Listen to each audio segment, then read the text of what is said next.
I would like to share my experience with you. At first I thought about asking for it to be anonymous, but the truth is that the few people who matter to me and who will recognize this already know about it. I am a real estate agent. Some time ago, when I changed companies, I was lucky to be assigned one of the most important properties we had for sale. Actually, maybe not lucky, as you will judge. We had many expensive homes, but also simple ones. Among these properties was a very well-equipped cabin that used to belong to a famous singer. It even had a small recording studio. It was a small but very high-end cabin, and the path around it had been built very carefully. Despite everything, it seemed to be in the middle of nowhere. You had to search for it very specifically to be able to get there. At times, the road seemed to end, and also any navigation app couldn't lead you to it. It was surrounded only by mountains, and the nearest town was a few hours away by car. It was a real beauty. It was in the Sierra Madre Occidental in Mexico.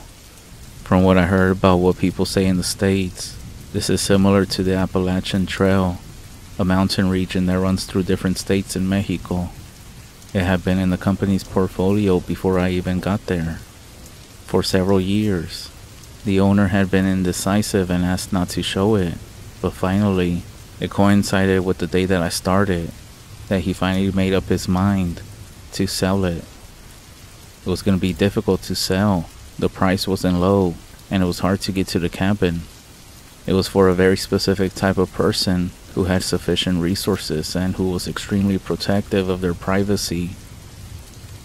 When I went to go see it for the first time, I had to be joined by another colleague from the firm. There was no way I could have found it on my own. From that exact time, the feeling of being there in the middle of nowhere was overwhelming. It was just the two of us. There's a sense of desolation that I suppose can be stimulating for some type of people. But to me, it was terrifying. And my colleague felt the same way too. He told me he was grateful that it was now my turn to handle that sale. It was going to be a great commission, but he found no joy in having to go there, especially because he emphasized that he had no intention of going back alone. We reviewed what needed to be renovated and left. My colleague insisted we do it before nightfall. There are some parts where it seems the road disappears at night, and it's terrible. Let's finish as soon as we can, he told me. I noted everything that needed fixing and contacted a contractor who told me it could be done in 2 days of work. I wasn't going to travel there 2 days in a row, so I chose to stay in that house, get ahead on some other work, and supervise that all the repairs were done in the best way possible. Staying there alone was the worst thing that I have ever done. That night, I experienced the most scariest event of my life. I traveled there in a caravan with the 2 trucks of the workers and the contractor. Even though I had warned them, they were surprised by how remote the location was. They actually worked very quickly, in a hurry, but I took that as a good thing. It seemed like they wanted to finish everything in one day, but they were running out of time. I warned them what my colleague had told me, that the road gets very complicated at nightfall, so shortly before 7, they started their journey back. I got stuff ready for dinner, and at a certain point, I even began to enjoy that solitude, everything being quiet. I imagined living in a place like that, at least for seasons, writing or doing something similar. Maybe that's why the singer who had built it was attracted to it. I sat at the table on the white wooden porch. That's when I realized there were no insects. I also noticed that there were no sounds of crickets, no animal noises. I tried to remember if I had seen any animals, but not even a squirrel the whole entire journey from the main road to the hour-and-a-half dirt road to get there. It was at that moment when I thought I saw something. At first, I thought I was being paranoid. You know, those situations that makes you see things when they're not really there. Well, that was the case.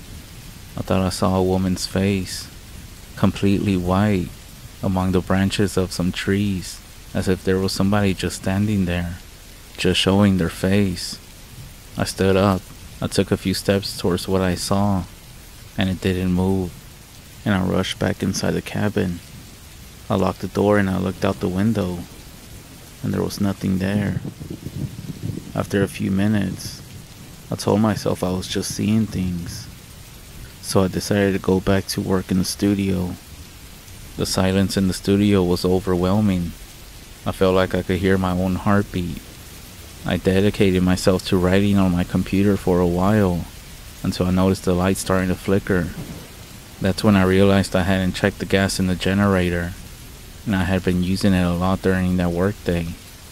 I opened the door, and as soon as I did, I thought I heard some laughing in the distance. My first reaction was to think that the workers had returned, but that didn't make sense. By then, they should have been arriving in town. The same sound happened again, catching my attention this time. I went outside to the porch again. It could have been a bird, maybe making a sound that I could have confused with laughing, but there was no other noise, and it was a strange hour for a bird that wasn't nocturnal to be around. I realized it was coming from the same direction where I thought I had seen that face a few hours before. I checked my phone, only to remember that there was no signal in that place at all. A few kilometers away, about 20 minutes, there was signal at times. I remember because I had stopped with a colleague to send a message the first time we went to the place. For a moment, I didn't know what to do. Should I go to town or back home? Was I really going to drive back 4 hours just to return and make it back by morning? I went back into the cabin and started feeling very anxious. My chest started to hurt. I had no idea what was outside, and even though all logic told me it was just an animal, I couldn't contain my nerves. Without thinking any further, I grabbed my keys and ran to my car. I started driving down the path that seemed denser. I drove and drove until the sound of notifications on my phone started to alert me that there was a bit of signal. It was minimal, but it was something. I opened my messaging app and talked with some of the workers. They told me that they confirmed that they had arrived safely and would see me in the morning. I talked a bit with my boss and my girlfriend, and finally, I was able to calm down. It was time to return to the cabin. It was evident to me that my nerves, the solitude, and all the silence had played tricks on me. That's why nobody else wanted to take the task of selling this, despite the juicy commission. It was difficult, but it was my chance to prove that I could do it. I ended up turning the vehicle around. I had barely advanced a few hundred meters back when I realized I had made a mistake at some point. I couldn't see the road ahead. There was nothing but trees. I had to get out, walk back a few steps, and try to figure everything out. If it weren't for the car lights, it would be pitch black out here. I did find a path about 50 meters back at an almost impossible curve. In fact, there were many entrances that seemed like new roads, but they led nowhere. At least at night they seemed like entrances. I figured that most likely from above, this whole area must look like a maze. I imagine it would look amazing if I asked those who would film the cabin to also take some drone shots of the area. I did calm down, but when I arrived back at the cabin, I noticed that the door was open and the lights were off. None of these things were the way that I had left them. I went in to check and saw that everything seemed normal, or so it appeared. I checked everywhere, but there was no one there. Then, I checked the generator, and it was out of gas. It was possible that I simply didn't close the door, and that maybe the air had swung it open. The lights had most likely gone out because the generator had run out of fuel. I began to convince myself that being full of anxiety and being nervous had everything to do with it. I kept telling myself that it was all just my imagination, that I was alone in a cabin in the woods, far from everything. That was all, and I kept repeating it to myself.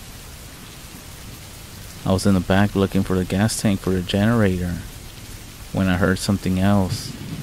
The sound of footsteps, as if someone was walking inside the cabin.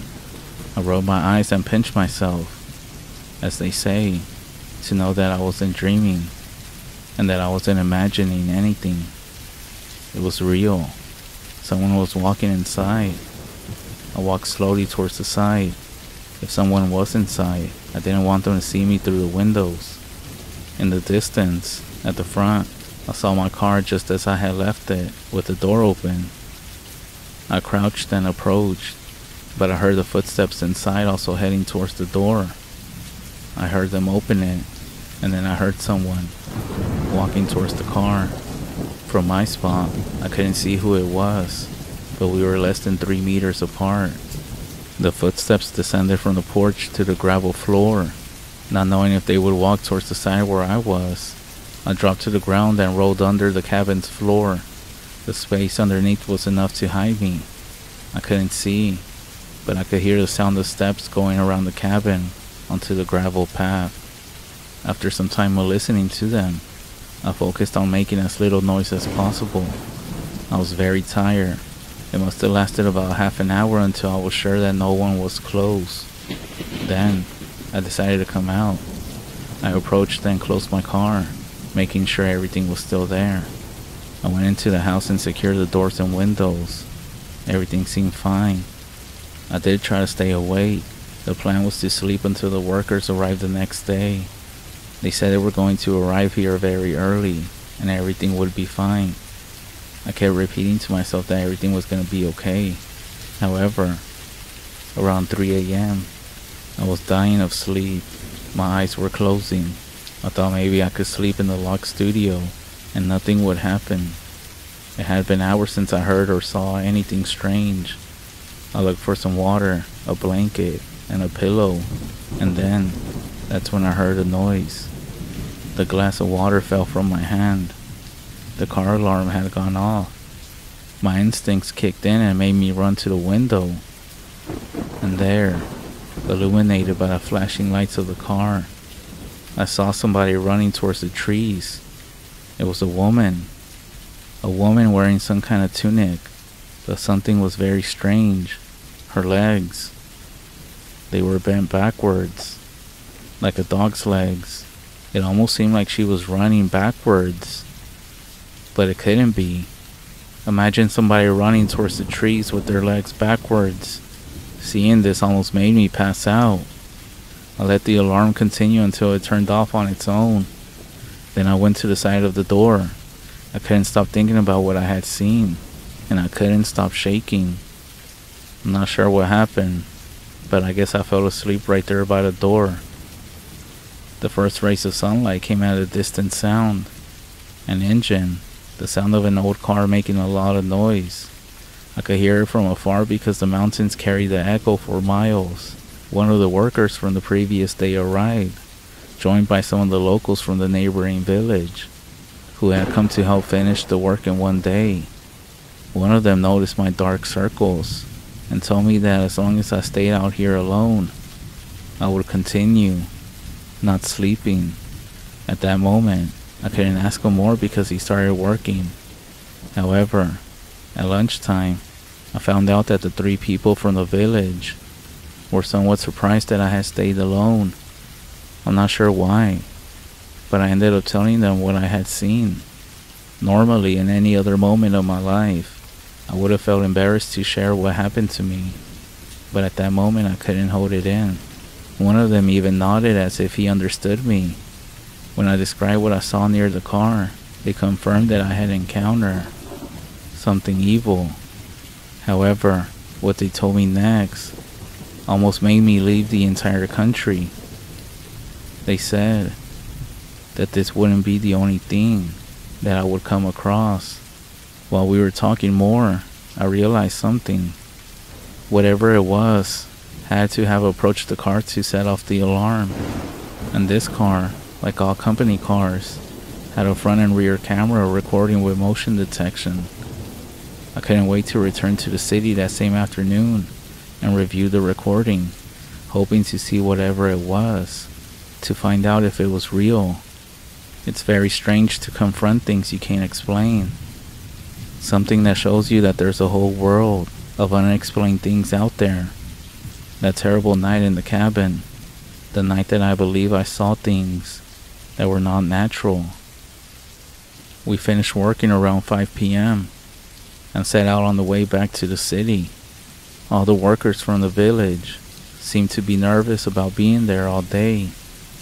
I don't know what happened as the hours passed, but later it was a feeling that was also seen among everybody, even those who came from the city and didn't know any of the stories surrounding that area, those mountains.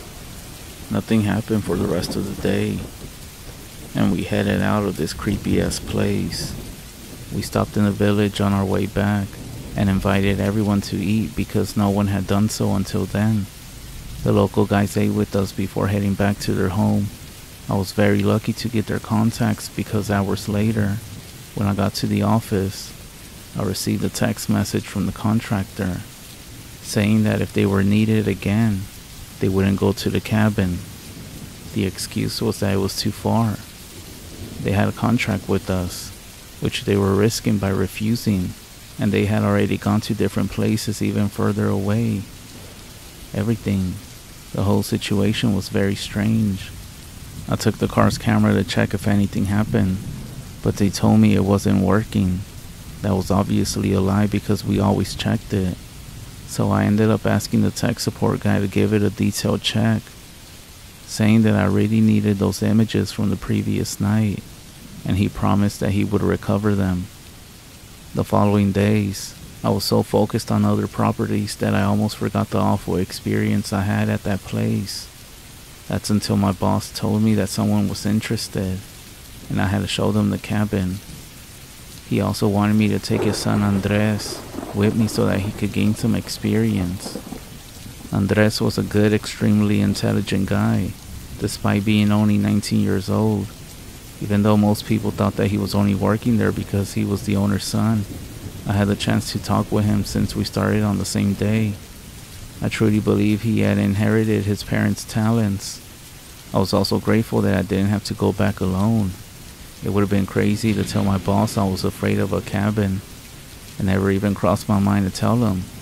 Maybe that's why it was easy for him to tell me that he had 2 more clients scheduled for the following day, and he suggested that we stay overnight in the cabin to avoid a return trip. Great. I got ready this time around. I brought extra gasoline in case the generator failed or ran out. I carried a hunting knife that belonged to my father, and I also took a small cross that was blessed in the Vatican, which was actually my mother's most prized relic. I took it from the house without telling her, because I doubted she would lend it to me without explaining why I needed it. Andres picked me up in his dad's truck, an all-terrain vehicle built to withstand anything, which actually made me feel a little safe.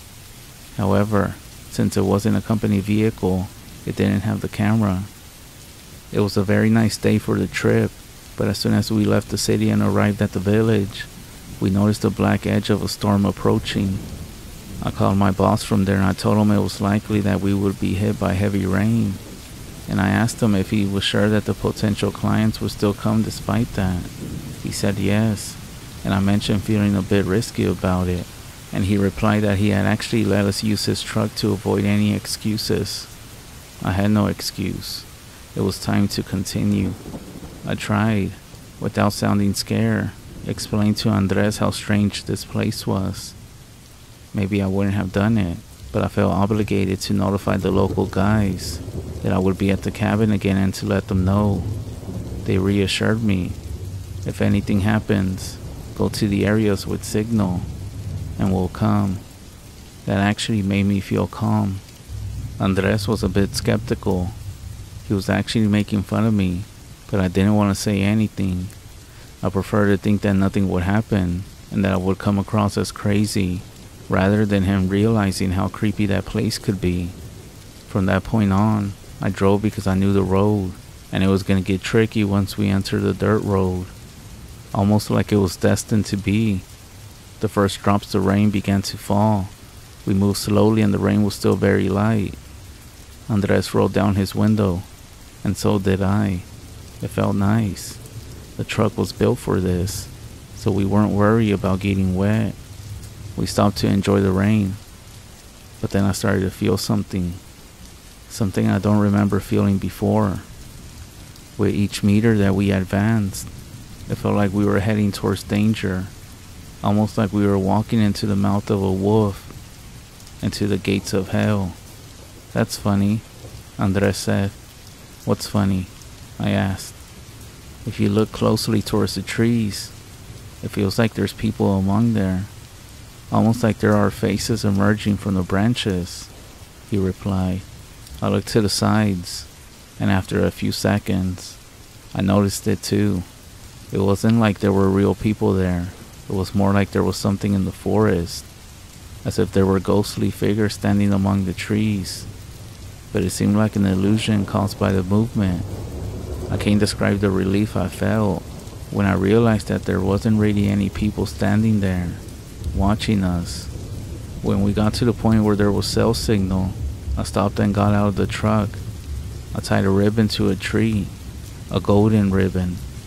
I told Andres that in case of an emergency, this was the only spot for miles where he could call for help and communicate with anybody outside of this. Alright, I'll come running back here to talk with my girlfriend, he said, pointing to his backpack where he had, indeed, running clothes. We continued the journey and finally arrived at the cabin. We got out of the truck and I stayed to unload my things while Andres went ahead with the keys.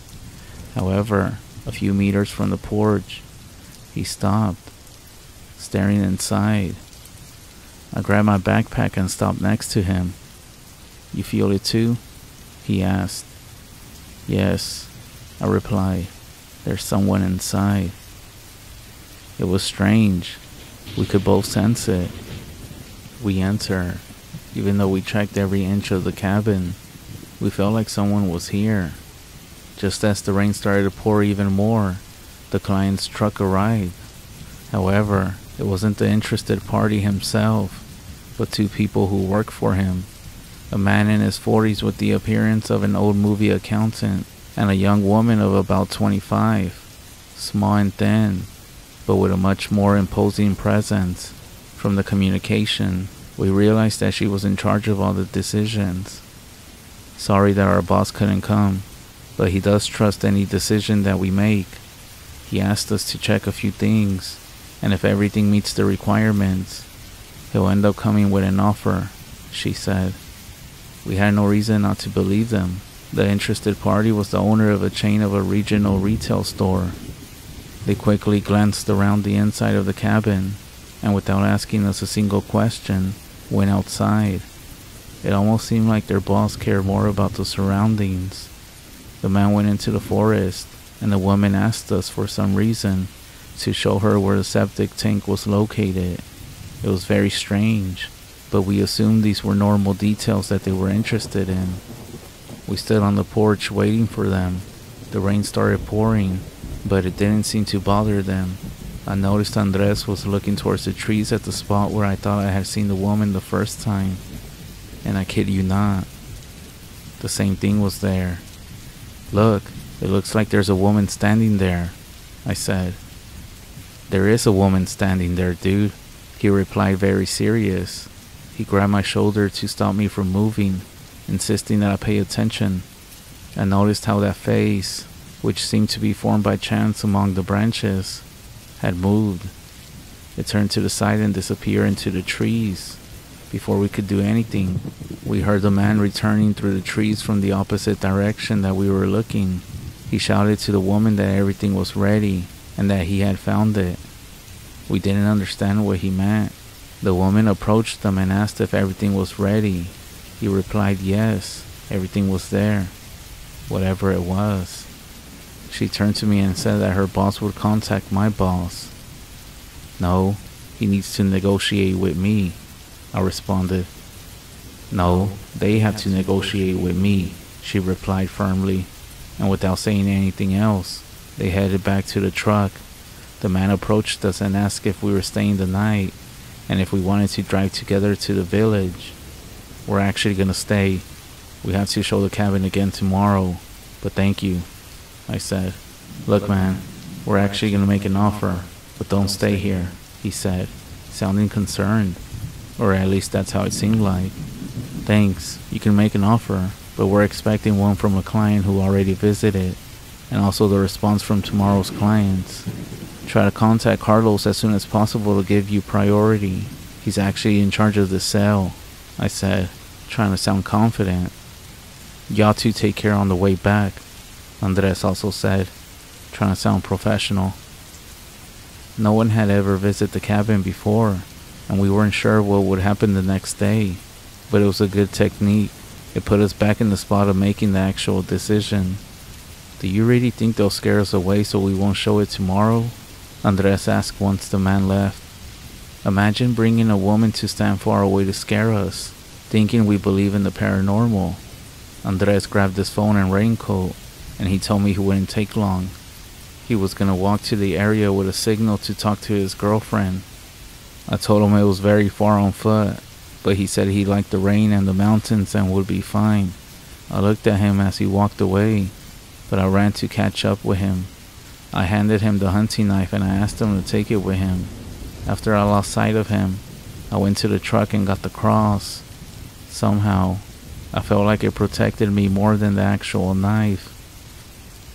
It was getting dark, and that's when I heard a strange sound coming from the back of the cabin, among the trees, like an animal, but a huge one, almost like a bull, or something like that. I then heard the branches move, almost like something very tall was walking through them. I ran back to the truck, and I parked it closer to the cabin, ensuring it was nearby in case of any emergency. When I got out of the truck, I went inside the cabin. I closed the door, and for some reason, I felt like I needed to look through the window, and that's when I saw it. A figure among the trees. Keep in mind it was almost completely dark outside, and just like that, it disappeared. At this point I was questioning myself if I was going crazy.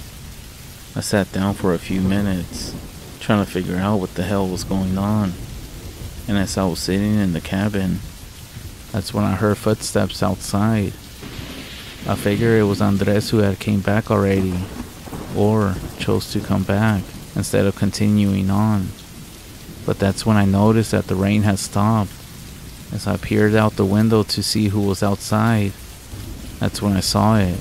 Not one, not two, 3 or 4, but 5 figures among the trees. At least 5 from what I remember, moving as if surrounding the cabin. I couldn't tell if they were naked, but they seemed to be from that distance in the darkness. There were some smaller ones and others that were tall, like men and women. Then, I noticed one of them deviated from the trees and started walking towards the cabin.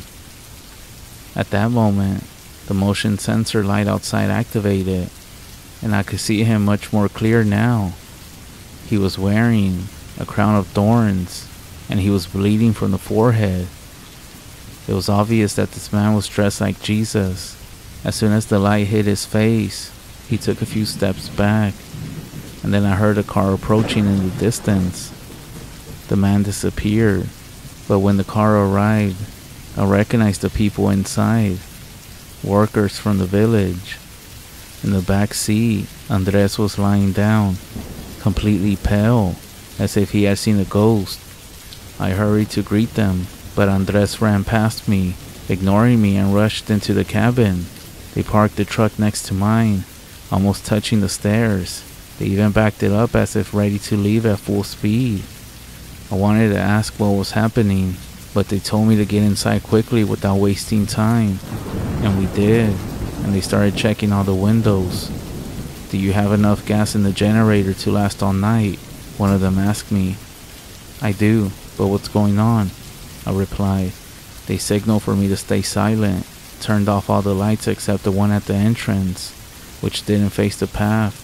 They waited for Andres to come out of the bathroom, and then we all went into the office. They turned off the desk lamp, leaving us in complete darkness. With the office door open to hear any sounds from outside. Someone knocked on the door. Andres seemed out of it, despite the workers signaling for me not to. I left the office. Not that I was trying to be a hero, but I wanted to keep everybody safe. I crawled across the floor of the cabin until I could see the door. The light outside seemed to have gone out. The knocking continued. I moved through the cabin, trying to figure out how many people were outside. I couldn't hear anything, and the door didn't seem to open despite the knocking. It was as if something had touched the door and then disappeared. I started crawling across the living room to get to a window where I thought I could see the entrance. That's when I started getting this terrifying feeling, a feeling of being frozen and numb, as if my body was starting to go to sleep, and I started struggling to respond. I stopped in the middle of the living room, the most exposed part. I looked up at the window that I was trying to get to, and that's when I saw something clearly, despite the darkness. A woman at the window. It didn't close completely, and through that small gap, something was trying to poke its head through, staring at me. The only way to describe her is that she looked very demonic. That's when I screamed. They all said that I screamed very loud, but I don't remember. I only remember ending up with broken nails and splintered hands, somehow dragging myself back to the office. The next thing I remember was about half an hour later. I couldn't speak. They say that I kept screaming, and that Andres was also in a terrible state, looking for the keys, telling everybody that we had to go. They started laughing, saying, "We won't get far. All the roads disappear at these hours. We should stay here a bit. Maybe in the meantime, they'll leave." I didn't understand what they meant, but that's when one of the workers said to come look out the window, and it'll make sense. That's when we saw figures walking away slowly, taking one step every few seconds. Among them, I thought I saw the woman from the window. She was wearing a mantle similar to the Virgen of Guadalupe, but black and gold. I saw it clearly and connected it to the man dressed like Jesus. I didn't understand what kind of strange, crazy people were around here, where they came from, or what they wanted from us. I had so many questions. Why were the workers there if they were so afraid of these mountains and roads? Why did they even come for us? Could I even trust them? There was no reason for them to lie. They knew we would be here because I had notified them. I know it was a good choice to tell them this because they kept an eye on the cars heading from the village to the mountain. They started telling us that they saw the clients who went to see the cabin for the buyer. When they passed by, they only noted the vehicle. However, when they returned, they arrived at their shop with a scratched and dusty truck, branches stuck to the front. It looked like they had driven through bushes rather than the actual road. The truck was also extremely hot and steaming from the engine, as if it was an old or damaged vehicle, but it was actually quite new. They said that when they saw it going up, it was in perfect condition. That's when the man who got out of it collapsed on the ground, and the woman that was driving asked them to check the damage and to see if they could make it to the city. They asked what happened, and the young woman asked them to just fix the truck enough so they could continue their journey. She walked away to make a phone call. The man that was with her began to catch his breath and told him an animal had crossed their path, causing them to veer off the road and fall into a shallow ravine. Fortunately, the truck managed to climb out with its four-wheel drive. The animal had followed them for some time. Well, there are very few deer around here. I don't know what kind of animal could have made you veer off the road and then follow you through the brush, one of the workers replied. Are you sure it was an animal? Well, what else could it be? The man said, seeming to get agitated just by the memory. We were driving normally when it came at us. It was on two legs, but it wasn't a person. It wasn't a woman, even though it looked like one. Its face was snout, demonic-like. He didn't even have to describe it more. They already knew what he was talking about. Knowing the stories of what supposedly happened to outsiders who venture into the forest. Everyone in the village knew the stories, but very few had actually experienced them. Apparently, even fewer had seen her, if you could actually call her that. But the ones who would often suffer, especially those who came from outside. They couldn't understand why there was so much traffic heading to that area despite the stories. Maybe nobody believed in what the villagers would tell them. I'm not even sure why they chose to come for us. Maybe they liked me, or maybe they knew that I was gonna have more work there. When they heard the couple's story about what had forced them off the road, they finished fixing the truck, closed the shop, and headed to the cabin.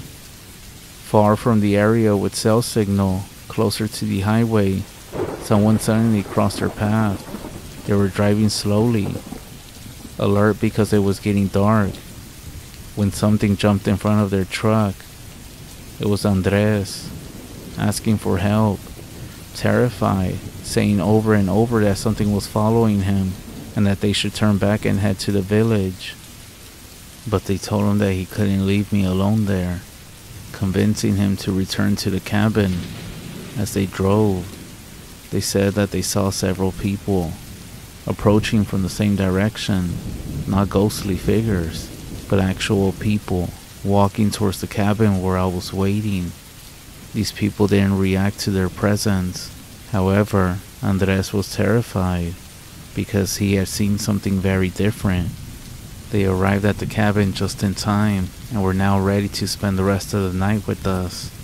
No one leaves the forest at those hours, and now we're there just waiting. After a while, these figures that had tried to enter the cabin, or at least had approached to knock, had started moving away. Who were those strange people? What were they actually doing there? Not even the workers could explain it. Suddenly, we heard something in the distance, and Andres ran to hide underneath the bed. I'm not lying, he actually ran to hide like a kid, followed by the others who pulled me with them, all scared. Their calm demeanor had completely disappeared. "She's here, she's here, she's here," they repeated, even though everything was locked and we had secured the windows. We all hid underneath the bed like children. Whatever was outside, it felt different. Underneath the bed, Andres had stopped responding. He had passed out, and our instincts were telling us that we were in the presence of something horrible. Then, there was some kind of crying, something that made it clear that it wasn't an animal, for no animal in the world sounds like that. But I know it wasn't human. And then suddenly, everything felt different. I'm not even sure how to explain it, but there was a silence that felt almost like tranquilizing. I stood up with one of the workers, and we approached the door. Somehow, the fact that we were no longer in fear from moments before indicated that it was no longer near. It's like you could feel it inside your chest when it was there, but now it wasn't. We stepped outside and it seemed like there was very little air. We couldn't hear anything, and it was very difficult to breathe. We managed to wake up Andres and got together near the door, ready to run to the vehicles if anything else happened. However, Andres looked very fragile. I felt like he couldn't handle another situation, and I was actually worried for him. I suddenly touched my pocket, and I realized I no longer had my cross. It wasn't with me. I started looking for it all over the cabin, under the bed, on the bed, but it wasn't there. My mind started to clear as I retraced my steps from that night. Then it hit me. We still had to show the cabin the next day. I couldn't return to my boss with just a ghost story. I had to convince Andres not to say anything. We would be made fun of. No one would believe us. I would probably get fired, even if all of us told the same story. Andres fell asleep with a fever, and he started sweating as well. I tried to convince the workers to stay at least until the morning, to just pretend to do some repairs and wait while we showed the cabin. I couldn't leave without doing it, and I didn't want to be left alone if they ended up taking Andres. I convinced them by offering to pay them, as if they had done some repair work. After a few minutes of them talking between themselves, they agreed. By the way, it was only 2 workers. That night was terrifying. Also, there are 2 things I want you to understand. 2 things that I haven't shared yet. and that I don't want to share with the general public. That's the name of the workers. Why? Well, they still live in the village, and it could be dangerous for them if revealed. And the name that the locals gave to this thing that's in here in the forest, well, it's a name that they told me only once that night. And they clearly said that it should never be repeated, especially not outside of here. Anyways, the night went on and we didn't even sleep. As dawn approached, I thought everything had passed, at least for that night. However, something else happened. Just as the other presence had made me feel fear when it was nearby, I had this feeling to look from the window. When I did, I saw it from behind a tree trunk. It was hairless, very pale. The features, the eyes, the nose, and the mouth looked more like black smudges. It was something very strange that seemed more like a vision that you get when you don't sleep. I told the workers to come look at the window, and they did. It was strange. I can't assure you that it happened, but we thought we saw it peek and then run towards the mountain, and it was still naked and thin. That's when the worker said that whenever dawn approaches, there was always somebody heading up to the mountain. They said that's why people come from far away for the door. When I asked what they meant, they only answered that they were talking about the door to hell. It was strange, to say the least. I can describe it somehow, knowing about this belief. I'm not saying that I think it's true. I swear on my children's lives that even I don't know what to believe. Even if I were in your place, listening to the story, I wouldn't believe it. That's why it's so difficult to share it. But I think that no one shares their experiences when something happens that goes beyond a paranormal situation, like hearing voices or seeing a dead relative at home. People are comfortable believing in that, but not something more. Even though the world is full of evil things, spirits and everything, proving it to us every day and every night. Everything changed when I realized I was sleeping a few feet from a door to hell, and yet nothing was happening. The last minutes of darkness that night were peaceful. When the dawn came, we had breakfast with coffee and cookies, the only thing that we had available. By 9 o'clock, the two workers started cleaning around the septic tank in the back, pretending to do some repairs. Right at 9, we saw two new black current year model trucks arrive. The windows had that super dark tint that you couldn't see inside. We knew right away that these might be very special clients. I approached them a few feet to welcome them. Andres was still very unwell, trying to compose himself inside the cabin. From one of the trucks, a short man with a military haircut got out, and he walked to the second truck, where someone rolled down the window slightly. He made a signal and two more men got out of the first truck. It was clear to me now that they looked more like bodyguards or military personnel than assistants, unlike the ones from the previous day. They said they would inspect the place. I tried to give them some information about the purchase options, but they said everything was already arranged. "Do you want to hear a tune?"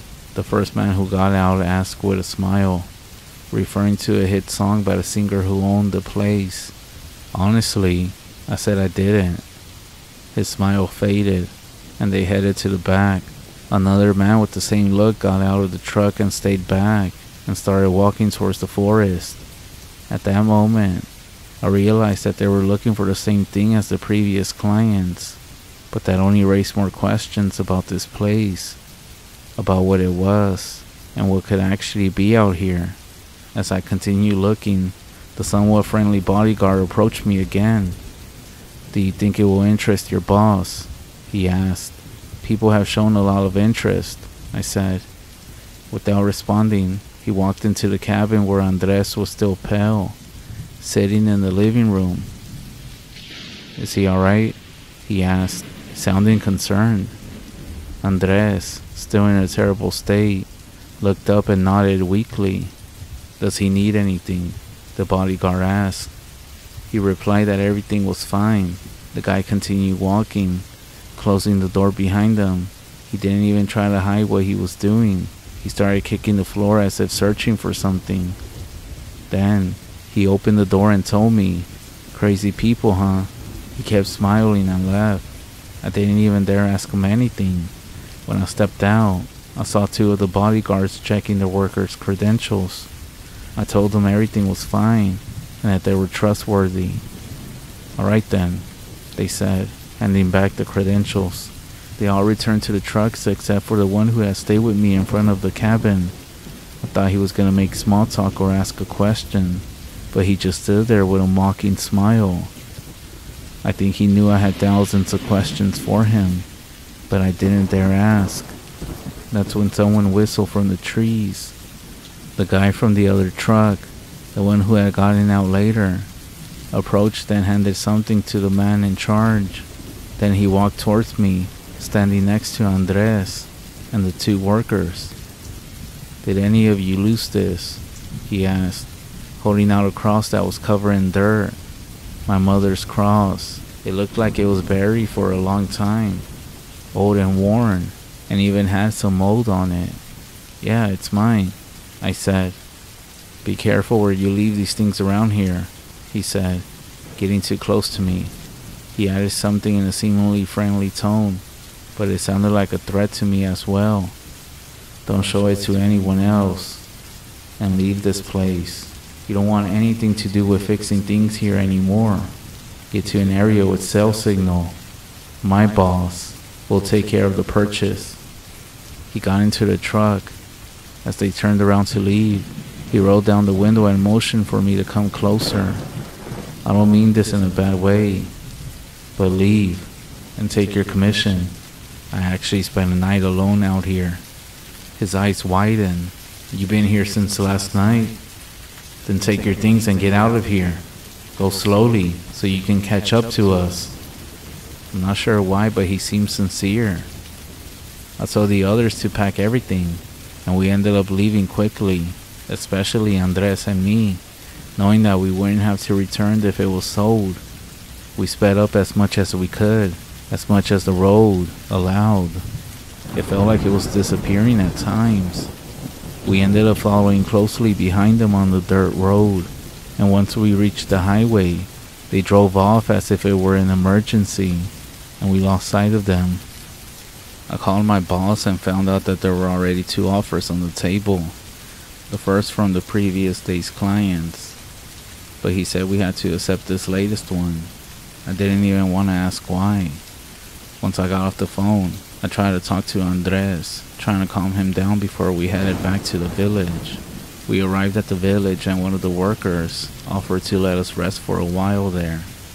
I ended up leaving Andres sleeping, hoping that he would feel better. The people were friendly. Well, they always been.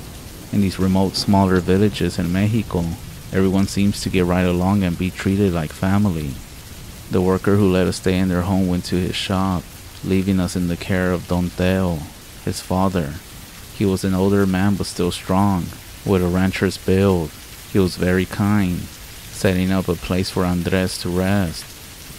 Don Teo said that I should let him be alone, and to take a look around at the shops and the stands. I found a table on the sidewalk where a lady was selling some homemade food, and I ordered something without thinking twice. She was selling some gorditas. The lady sat with me as I ate. "Did you come to see her too? Are you here to ask for something? If you did, don't do it." The last ones who came never came back. They were the ones who always came staying all night. But one day, they didn't come back. We knew they were important because the army and helicopters came looking for them, but they were never found. As the lady spoke, it started to rain, so she moved me to a table under a small roof in her yard. The village was set up to where someone's house was basically their store as well, with stands right in front of their porch. With the rain, the few people on the street went inside, disappearing from sight. I finished my meal and was ready to leave. I didn't want to hear anything that this lady had to say. I just wanted to sleep. I was exhausted. But that's when the shouts of Don Teo got my attention. "He's gone. The boy is gone." I ran towards where the shouting was coming from and saw that our truck was no longer there. Andres had left in it. How was I going to get back? What was I going to tell his father? Besides, he didn't look too well to be driving safe. I quickly asked Don Teo how I could get to the city to try to catch up with him. He looked at me and said he didn't head to the city. He went back up towards the cabin. How is that possible? I said. He couldn't have done that. I didn't want to go back up there. Not again. I asked Don Teo if Andres had said anything before he left, and he told me that Andres had woken up clutching his chest, asking for his medallion. I then remembered the medallion of the Virgin Mary that Andres always wore, given to him by his late grandmother, as he had said. I couldn't believe he had gone back for it. It was like searching for a needle in a haystack. I asked Don Teo about his son, and he said he would be back soon from the shop. However, he did offer to take me up there. I must have looked so scared that he felt sorry for me, which is most likely why he helped. I mean, Don Teo looked up there in age. So we got into an old beat-up car that barely seemed to run, and very slowly we began going up to the cabin. The wipers didn't work, so we moved at a snail's pace. We reached the end of the paved road and continued on the dirt path. Eventually, Don Teo said this was as far as he could go. The car wouldn't make it any further and would get stuck. I thanked him for helping me so much and got out. As I did, Don Teo told me, "Whatever you do, don't spend the night here." After about 20 minutes, I found myself at the familiar spot with cell signal. It wasn't yet 5 p.m., but it felt like the night could engulf the place at any moment. I ran through all the mud and puddles, and that's when I saw our truck. It was locked, which I took as a sign that Andres had left it that way. The thunder indicated that the storm was only going to get worse. As I kept running towards the cabin, I saw it from a distance.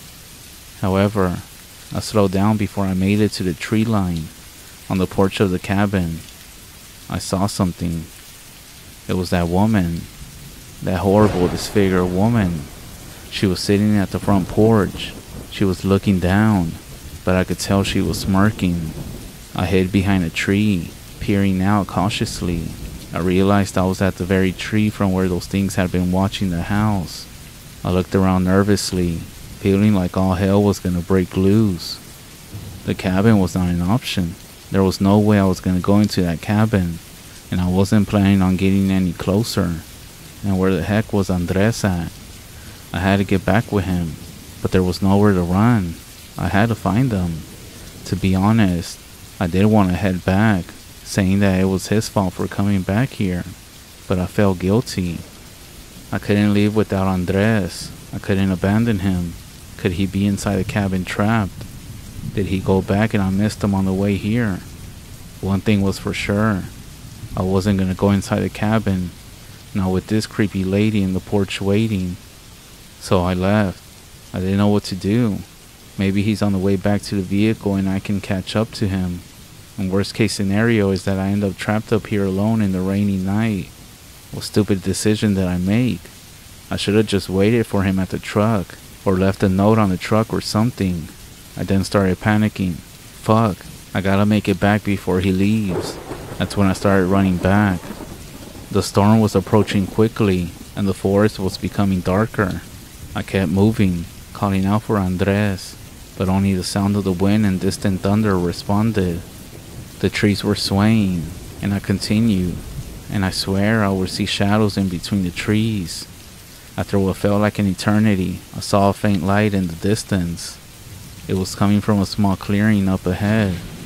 I approached quietly, my heart pounding, and there, in the middle of the clearing, was Andres. He was holding his medallion and looking confused and scared. "Andres!" I called out, trying to keep my voice steady. He turned, relief washing over his face when he saw me. "Thank God," he whispered, clutching the medallion tightly. "I found it, thanks to her," pointing to his medallion. "But I got lost on the way back." "We need to get out of here," I said, grabbing his arm and guiding him back through the forest. The storm was almost upon us, and the path seemed to be even more rocky on the way back. We hurried as fast as we could. The storm broke, rain started pouring down, and thunder started cracking overhead, but it felt like a relief compared to what we had just been through. However, those feelings of relief quickly faded when I thought I saw people walking in the same direction as us, figures among the trees next to us. I know it wasn't my imagination, because Andres was also seeing it. We started running as fast as we could, before realizing that we should have got into a truck by now. Instead, we ended up coming close to a ravine. Damn it, where are we? We stopped for a second and looked around. I could see with the remaining light a canyon at its bottom, something that looked like a cave, and right in front of it, I saw silhouettes of people. There were about 13 of them, holding hands and forming a circle. Then there were 6 more holding hands and forming another circle around the first 3. And then more and more circles. I couldn't count how many there was, but there were 6 circles of people, one inside the other. We started running again towards what we assumed to be where the truck was at. At this point, we both said screw the truck, and if we have to run all the way to the village, so be it.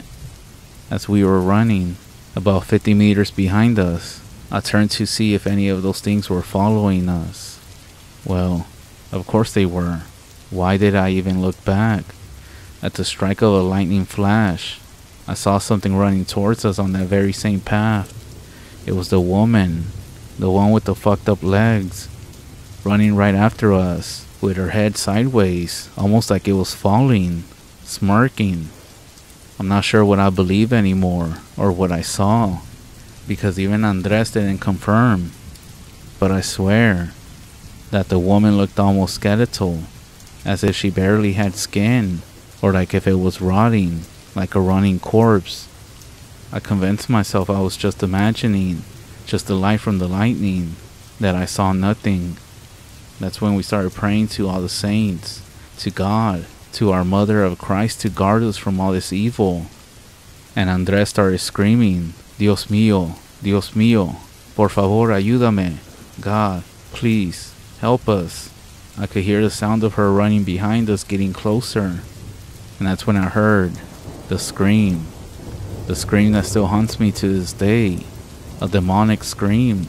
At this point I just closed my eyes as I knew we were about to be taken to I don't know where.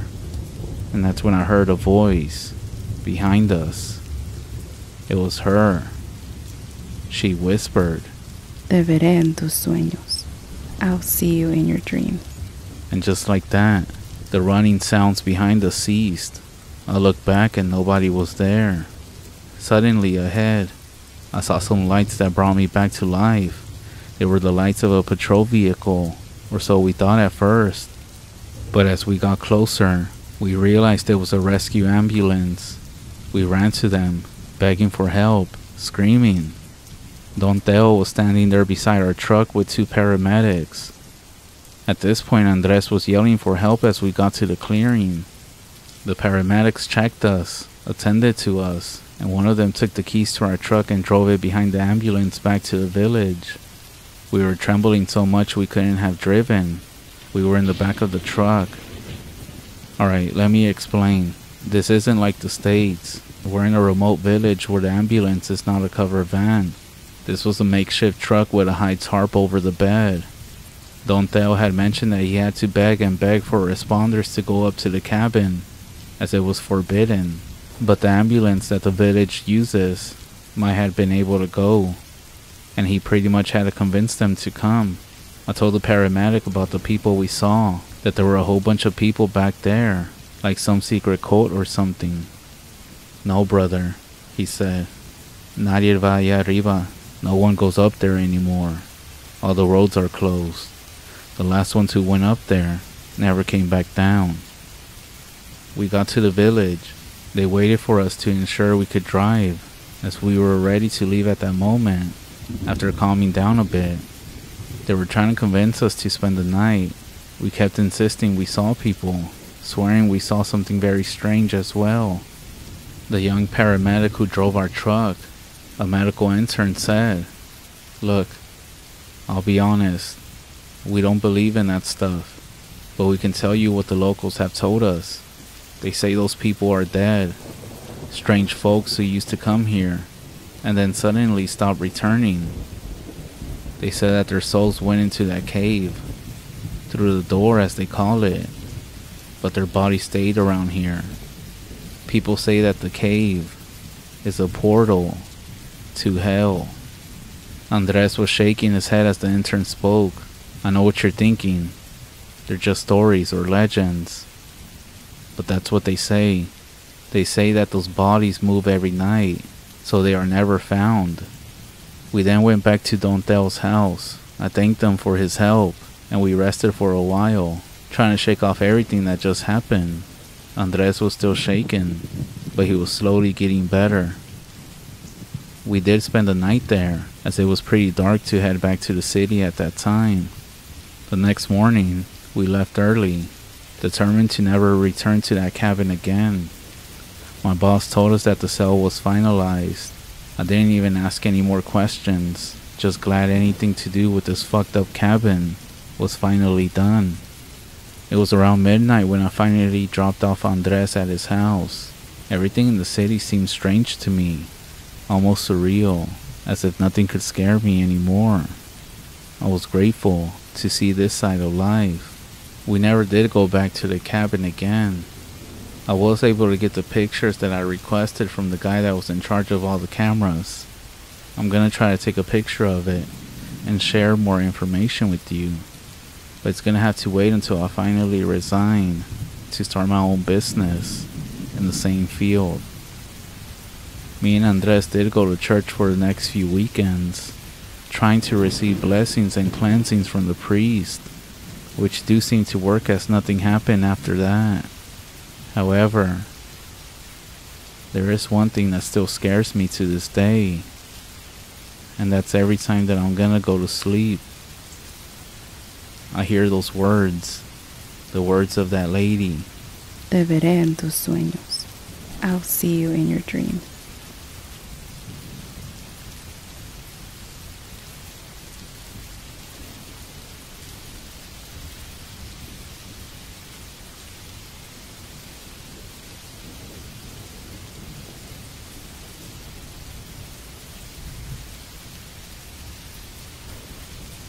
What I'm about to tell you was one night of my life when I truly thought about whether I was gonna die or not. For a bit of backstory, it basically happened in the middle of nowhere in Minnesota. We were 30 minutes from the nearest town with a Walmart, and about an hour away from any town big enough to have a mall. I hope you get an idea of how isolated we were. I had this friend Brandon, who was my main shooting buddy. We would always launch off a few hundred rounds of .22 at gravel pits every couple of weeks. We trusted each other like I never experienced with anyone else. Well, when it comes to shooting and firearms, that is. If you're experienced in shooting and guns, you'll know how important it is to have somebody you can fully trust. Brandon had a history of being a troublemaker, but he was always fine around me. Maybe because we didn't go see his other friends when I was with him.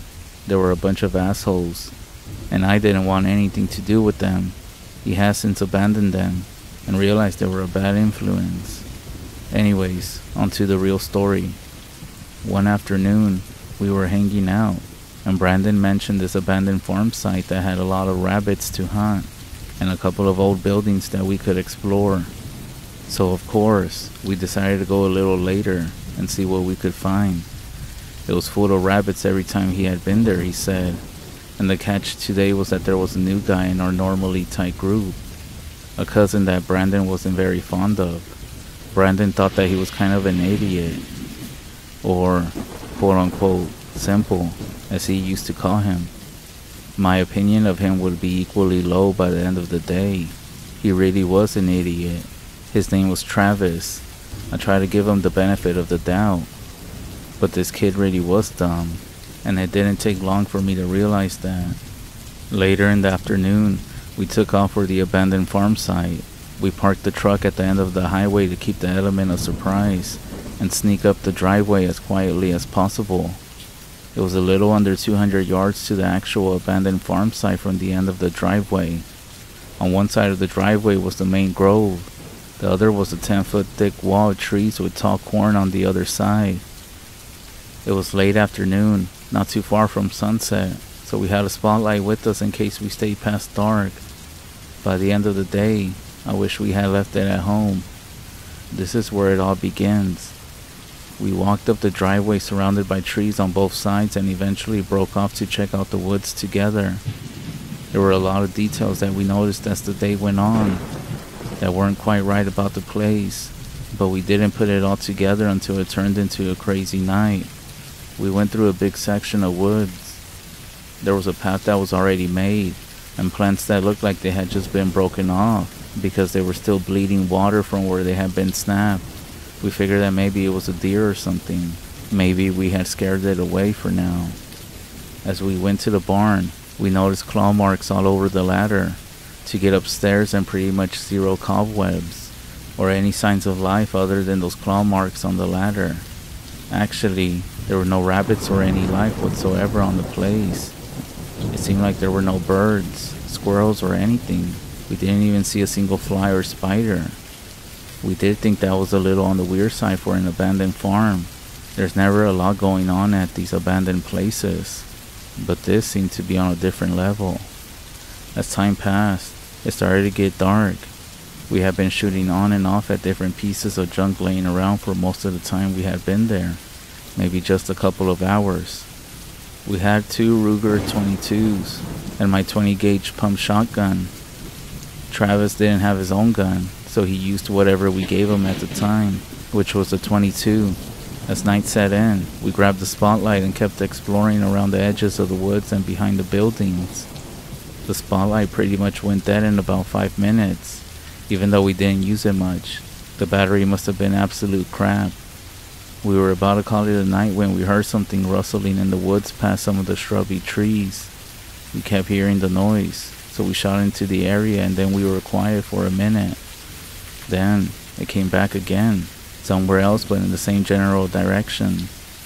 Because we were so curious about this noise, we stayed way past dark, saying it was a fun excuse to keep going. By now, it was very dark, but it was a full moon, so we could see fairly well. But we could see nothing in the woods, nothing inside the buildings or anywhere inside the shadows. We kept hearing whatever this thing was. As time went on, it would only go away for a few minutes, and then we would hear it on the other side of the clearing behind us. At this point, we started to get a little freaked out, because we kept hearing it change places every few minutes. It seemed like whatever it was stalking us. Eventually, we saw it jump out of the woods a foot or two and then dart back in. We couldn't tell what it was, but it gleamed a silverish and pale color in the moonlight. It was the size of a big dog, but quick as a cat. Now we knew that we weren't just hearing things. And of course, that freaked us out even more. This went on for a while, with us just standing there trying to figure out how to get out of this mess. We were all scared for hours, shooting at shadows trying to hit it. And of course, we didn't want to go down the driveway with trees on both sides and almost no light. We couldn't even get a hint of light from the spotlight by this time. I know this must have been a stupid decision, but I guess at that time you don't really think about these things. So we were ready to stay there all night, keeping guard if we had to. And keep in mind, cell phones were almost unheard of for most people, so we didn't have any communication out there. An hour or two into the dark night, we started hearing this thing from 2 places at once, or from both sides. Too fast for it to only be one thing crunching around out there. We stood there and kind of backed off from the noises we were hearing because it was natural instinct to kind of back away. But we soon realized it was trying to push us into a smaller clearing. And we all determined that they were doing this on purpose. I'm pretty sure they wanted to get us somewhere where they could attack us from all sides very quickly. From that point, we just stayed in the center of the largest clearing, no matter what we heard. At least there were about 10 to 15 yards between us and the woods in all directions. We would have time to shoot at anything that came for us from that distance. Eventually, around 1 a.m. or so I thought, We decided that we would make a run for it down the driveway. We were low on ammo and started to get more worried as time passed. We decided that the three of us would go back to back in a triangle formation, covering every side as we tried to escape. We were convinced that if we got close to the woods, they would come after us.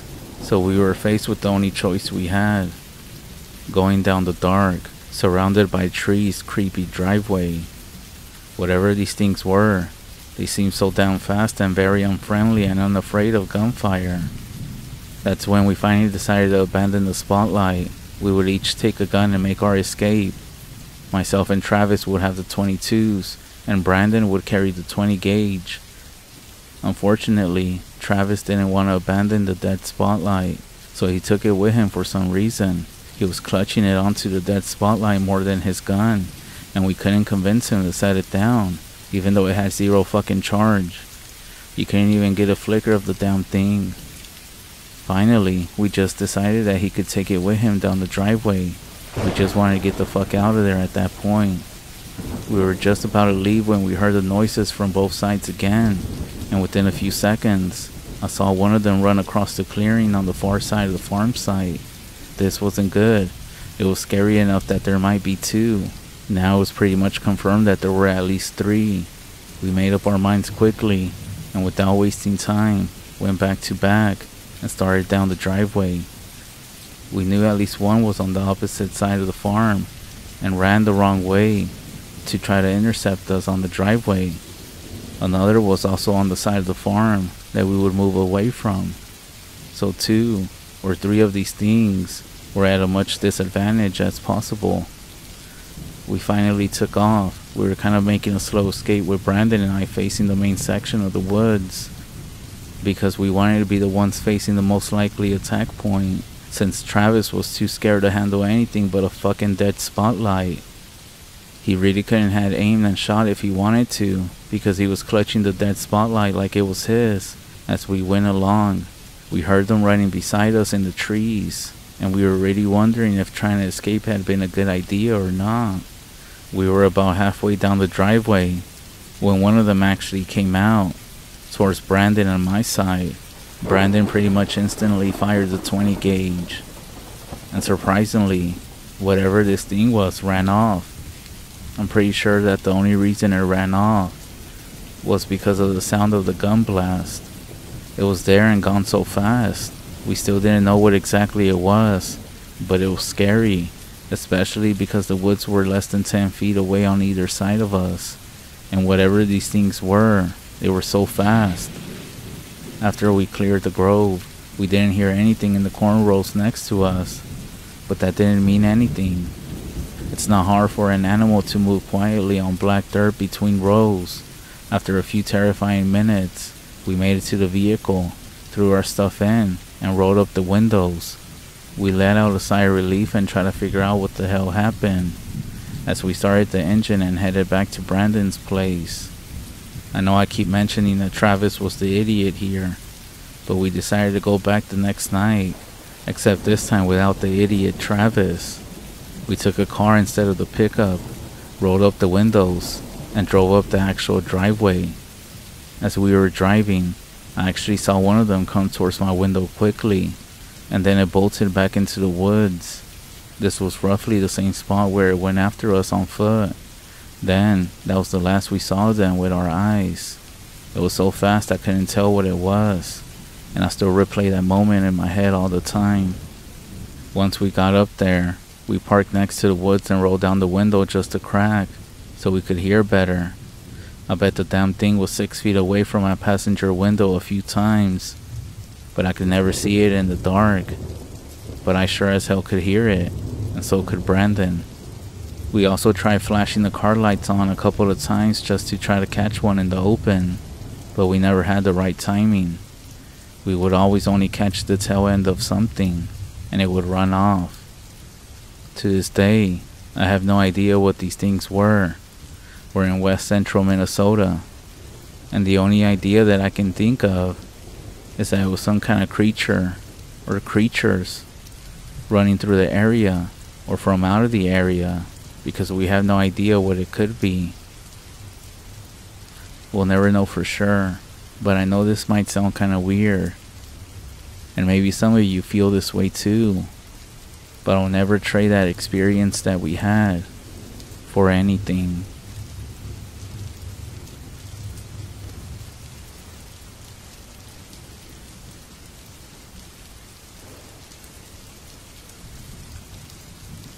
Jasmine, Ariel, David, and I were all lovers of scary stuff, and we were craving a new and thrilling adventure. We had gone on ghost tours, we had visited cemeteries late at night, but we had never really experienced anything truly paranormal or scary. So this time we decided to rent a cabin in the deep woods in the Appalachian Mountains for a week to actually try to experience something creepy, you can say. Something about putting yourself in a situation like that really seems to get your adrenaline going. You know that feeling? That same feeling that makes you want to drive through an isolated back road at night, hoping you don't get a flat tire, but at the same time hoping something does happen so you can get that experience from a scary movie. Or is this just me?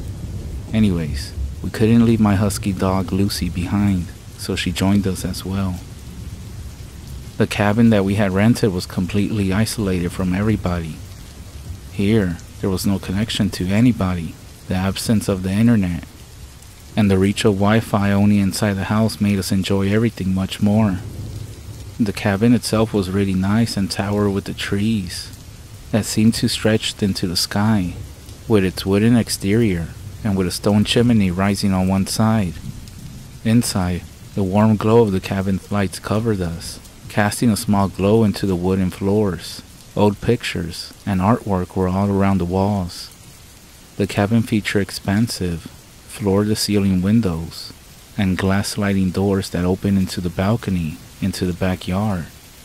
These impressive glass panels were designed to connect between the cabin's interior and the natural beauty of the surrounding forest. During the day, they flooded the living space with natural light, and at night, they transformed the cabin into a cozy place where one could still appreciate the serene beauty of the outdoors while staying safe and comfortable inside. This way, even if you were inside the cabin, it still almost felt like you were outside. Anyways, the first day after a long day of hiking and exploring the trails, we returned to the cabin and I decided to settle down with a bath before enjoying some peaceful time on the balcony. As the sun began to set, I stepped out into the big 2-story balcony with my dog Lucy and iced coffee and my phone to put on some scary stories to enjoy the view, and last, with some weed. Because, let's face it, a vacation isn't complete with a little relaxation, right? The balcony extended from the cabin's rear, making us feel as though we were high above the ground, offering a clear view of the big landscape. There was a staircase on the side of the balcony that would lead down to the bottom, which Lucy quickly descended to go play in the field. The huge balcony was almost like 30 by 30 feet, perfect for gatherings and hangouts at night. Speaking of the landscape, it was incredibly spacious, and you could easily distinguish the property line where the land gave way to dense tall trees. From this point, I could take in the panoramic view from the field where Lucy was, chasing squirrels and enjoying the spacious freedom. It's hard to describe, but it was a breathtaking view, a serene moment. However, my smoky getaway session was cut short. Just as I settled down with my iced coffee and was getting ready to roll some papers, Lucy began barking towards the woods. Her barks echoed through the trees, sending shivers down my spine. I quickly got up to investigate, but I couldn't see Lucy anywhere, nor did the depths of the woods reveal anything. I called and practically yelled for Lucy to return, since at this point I could hear the echoes of her barks.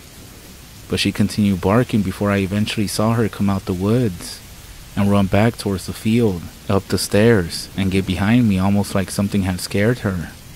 But this was weird. Lucy, who almost never showed fear of anything, had me baffled. I glanced back over the balcony, trying to see what might have scared her, but there was nothing there. I decided to head back inside with Lucy, I slid the door open, having her to hurry inside.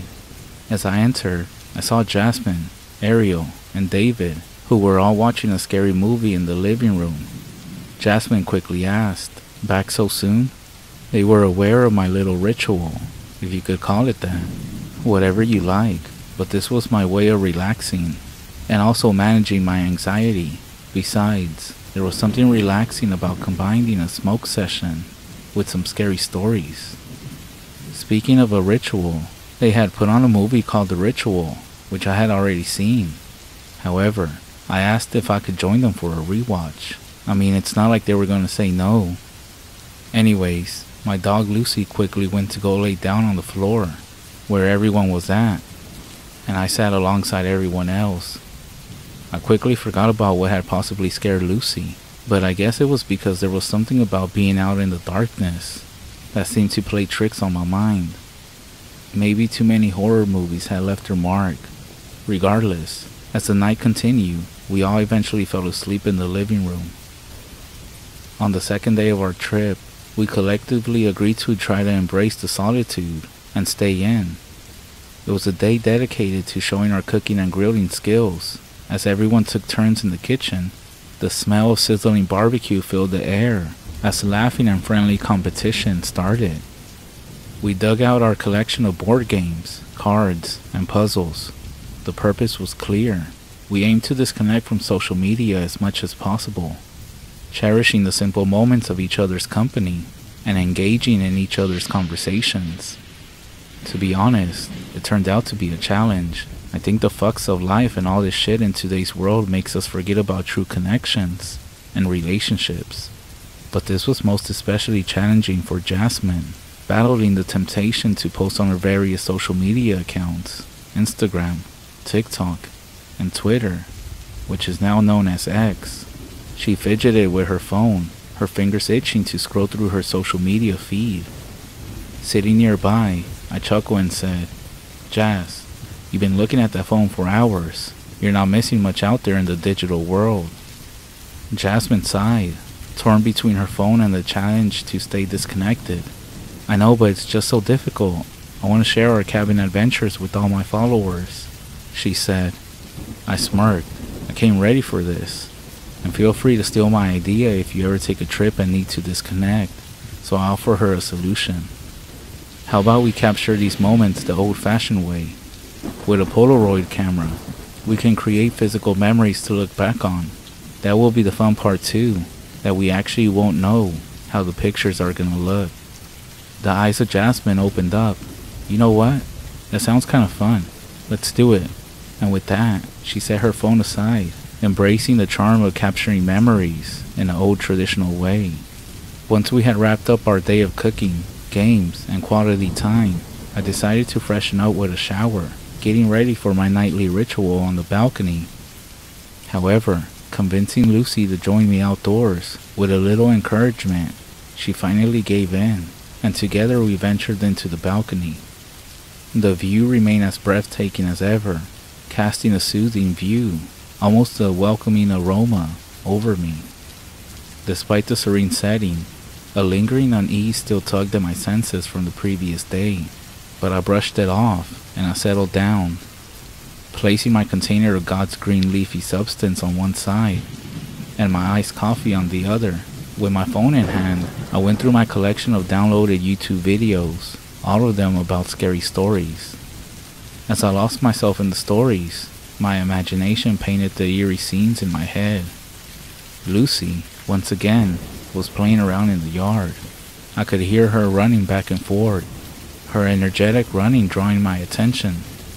But then I heard that she ran towards the side of the cabin, possibly going to the front. As I immersed myself in the stories on my phone and started to enjoy my nightly ritual, a doubt began at the back of my mind. It was a sensation that I couldn't shake, one that triggered thoughts of a book I had read once, The Gift of Fear. The book talked about countless stories of people who had experienced this creepy feeling, acting in ways they normally wouldn't. According to the author, it's a survival instinct buried deep within our brains, capable of sensing even the smallest hints of danger often without our rational minds being aware. It's a testament to show how our brain is so smart. So in that moment, I decided to pause my phone, allowing the abrupt silence to engulf the surroundings. The world outside seemed to be quiet. There was no sound from the woods, no nightly critters, nothing, just pure silence.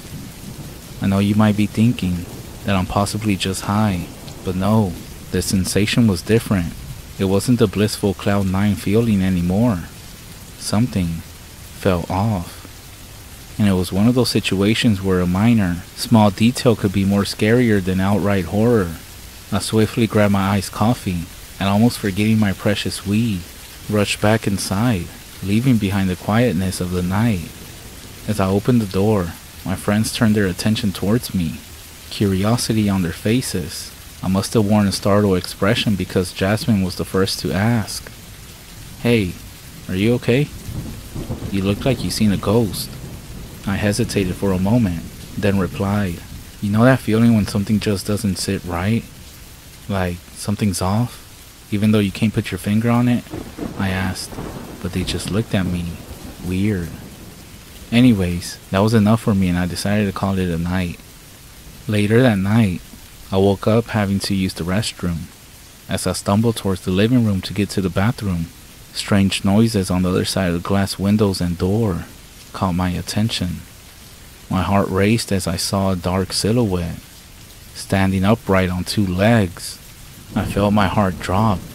I had seen too many fucking scary movies to even think of the possibilities of what was out there. I froze, and the dark figure started moving desperately as if trying to come inside. For a second I thought I was dreaming, and so I closed my eyes hoping I would wake up. But when I opened them, the thing was still there. "Fuck this," I said. I ran and reached for the light switch to light up the outside. And that's when I saw Lucy. Holy shit, I couldn't believe I had forgotten all about her. I quickly opened the door to let Lucy back inside, grateful that it was just her this whole time. On the third day, I was ready to leave, to be honest. I don't know what it was, but I just felt like we weren't supposed to be here. And this was proven on this third night. My friend Jasmine decided to join me on the balcony. I didn't bring Lucy outside as she forcefully didn't even want to, so Jas decided to join me. We sat in silence, admiring the beauty of the field that was lit up by the moon before us. It was a good moment, enjoying our iced coffee, and once Jasmine finished hers, she decided to go back inside. As I started pulling out the weed, she looked back and said, "Well, how long are you going to be out here for? It's getting pretty late." I thought about it. Something about smoking weed helped me calm down and forget the way I was feeling. So I shrugged my shoulders and said, "It all depends." I laughed as she said, "Well, don't stay." She stopped in her words and looked towards the field down. I looked at her and said, "I won't be out here too long." "What is that?" she whispered, her voice trembling. "What is what?" I said. She didn't say anything, so I decided to stand up and see what she was looking at. I followed her gaze and that's when I saw it. A bizarre figure standing in the field. It was a naked woman, her pale body stark against the dark landscape. We couldn't make out her features, but the sight sent a shiver down my spine. Her pale, naked body was moving in a slow, eerie, and disturbing manner towards us, and she was taking steps slowly. The moon was lighting up parts of her face, and I could see her jaw was hanging low, giving her a grotesque and unnatural appearance. Then, almost as if she noticed that we had seen her, she let out a wheezing sound, almost like a whisper escaping her throat. That's when she started to run towards us. Her head was tilted sideways, giving her an even more unsettling look. Her movements were stiff, as if her body was not fully under her control. It was a horrifying sight. As we stared in shock at this woman running towards us, frozen in fear, her appearance became more scary, as her pale naked body contorted in ways that defied all logic. Suddenly, She lost her balance and fell to the ground. I'm not sure who or what we were staring at this point. It was as if we had become paralyzed by fear, as we could only continue to watch her. Then, her movements started to grow more erratic. She began crawling on all fours, her hands and knees scraping against the ground. It was a fucking disturbing sight. Then she suddenly got back up, her hair hanging in tangled locks around her face. As she entered the light of the balcony underneath us, we saw that she had no eyes. Instead, where her eyes should have been, there were just empty black sockets. It was a horrifying sight as she continued to approach us with her head tilted sideways and her slack jaw. But what truly horrified us and snapped us back to retreat inside the cabin was when she fucking started to ascend the stairs that led up to the balcony with distorted movements. What made the sight even more scary was that it appeared as if she was looking up at us, despite her lack of eyes. Her head was still sideways, and her slack jaw remained open. We rushed back inside and found the others in the living room. Jasmine and I screamed at them, telling them that someone was outside looking like something out of The Exorcist. They stared at us in disbelief. Jasmine then said, "We're not fucking around, we both saw it." David and Ariel decided to investigate. And David said, "If you're pulling a prank, both of y'all sleeping outside tonight." We all looked towards the outside balcony, but there was no sign of anyone. David slid the door open, scanned the area, and said, "There's nobody out here." Reluctantly, we all stepped outside, and I said, "I'm not fucking kidding. There was someone or something out here." Jasmine chimed in, "Yeah, we both saw her." David then remarked, "Well, I guess she's gone now. Must be some psycho living out here in the woods, huh?"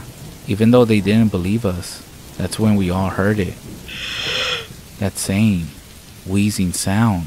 David immediately said, "What the fuck is that?" We realized the noise was coming from right beside us, and we looked towards the staircase, which was at the end of the balcony on the side, and that's when I saw a dark silhouette, crouched in the corner. "There she fucking is," Jasmine said. "Fuck this, I'm out of here," I said as Jasmine quickly opened the door. That's when I saw that this woman started crawling on all fours with an unnatural jerky motion. Her limbs seemed to be dislocated, and her body contorted as she moved towards us. David, with panic in his voice, screamed at us to hurry the fuck up, as he was the one behind all of us, and we rushed to get inside the cabin. The wheezing sound from the woman grew louder, and even more scary as she closed the distance between us. David, being the last one, slid the door shut and locked the door, looked towards the glass, but she was no longer there. That's when Lucy started barking towards the windows too. "Alright, what the fuck was that?" David said. Jasmine and Ariel started crying, saying that they no longer wanted to be here. I mean, I agree with them. We decided to call search and rescue as we figured that was the only solution here. They advised us to stay put and not move, and to make sure that everything is locked, including all windows and doors. However, they did tell us it would take about a couple of hours for someone to get there. Those hours took basically all night, because we all ended up together in the living room, huddled together, with kitchen knives in hand, in case we needed to do what we had to do to survive. But the worst part was that wheezing sound. That awful, dreadful sound that she had been making continued to echo throughout the cabin, with noises that also sounded like her running around the exterior of the cabin. And at one point, it even sounded like she was running on the roof of the cabin. Eventually, the noises stopped when the sun began to rise, and we could see the light coming through the big glass windows that led to the balcony. Then, we heard knocking at the front door. I went to go inspect, and it was a park ranger. We tried explaining everything, but of course, he didn't believe us. He did look around the cabin in every corner, and even went down to the backyard to look, but he didn't see any signs of anything.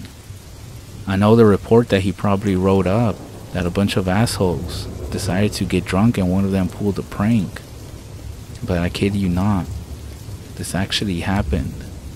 And lesson learned, I will never go to a remote cabin ever again.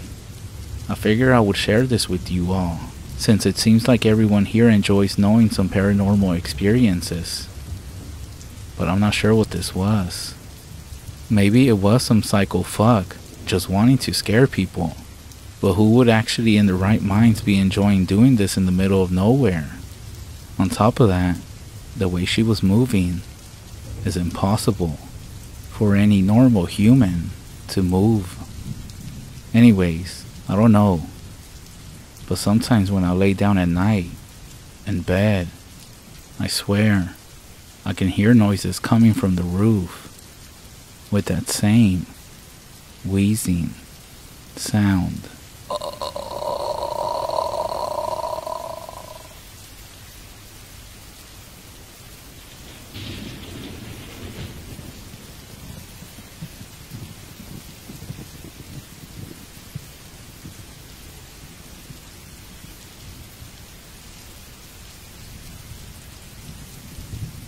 The nighttime brought two rules we had to live by, no matter what family you come from. You are to not look outside or be outside. This one night brought my brother to sneak out to meet a girl who lived nearby. Teenage stuff, if you get what I'm saying. Anyways, the later hours of the night, and he's sneaking back through his window. As he's getting ready to pull himself in from the absolute darkness of the night, he heard my dog growling a few feet behind him. The dog we had at the time was from a known, highly aggressive breed, but to hear him growling came as a surprise to my brother. He claimed to call out soft to the dog, but the dog was unresponsive. After a few seconds, my brother slowly began walking towards the dog. And as he got closer, the smallest glint of light hit my dog's face. As his face softly lit, my brother realized that the dog was not looking at him, but the area of the roof right above his bedroom window. As he slowly turned and looked at the empty space, he began to recognize that heart-sinking feeling of somebody or something watching him, along with the sounds like if something was sitting, perched on the edge of the roof. The more time went by, the more dread he felt. He was so scared that he rushed through his window and to our mother, panicking and telling her what he did and what was going on. She was so scared she wasn't even bothered by the fact he snuck out.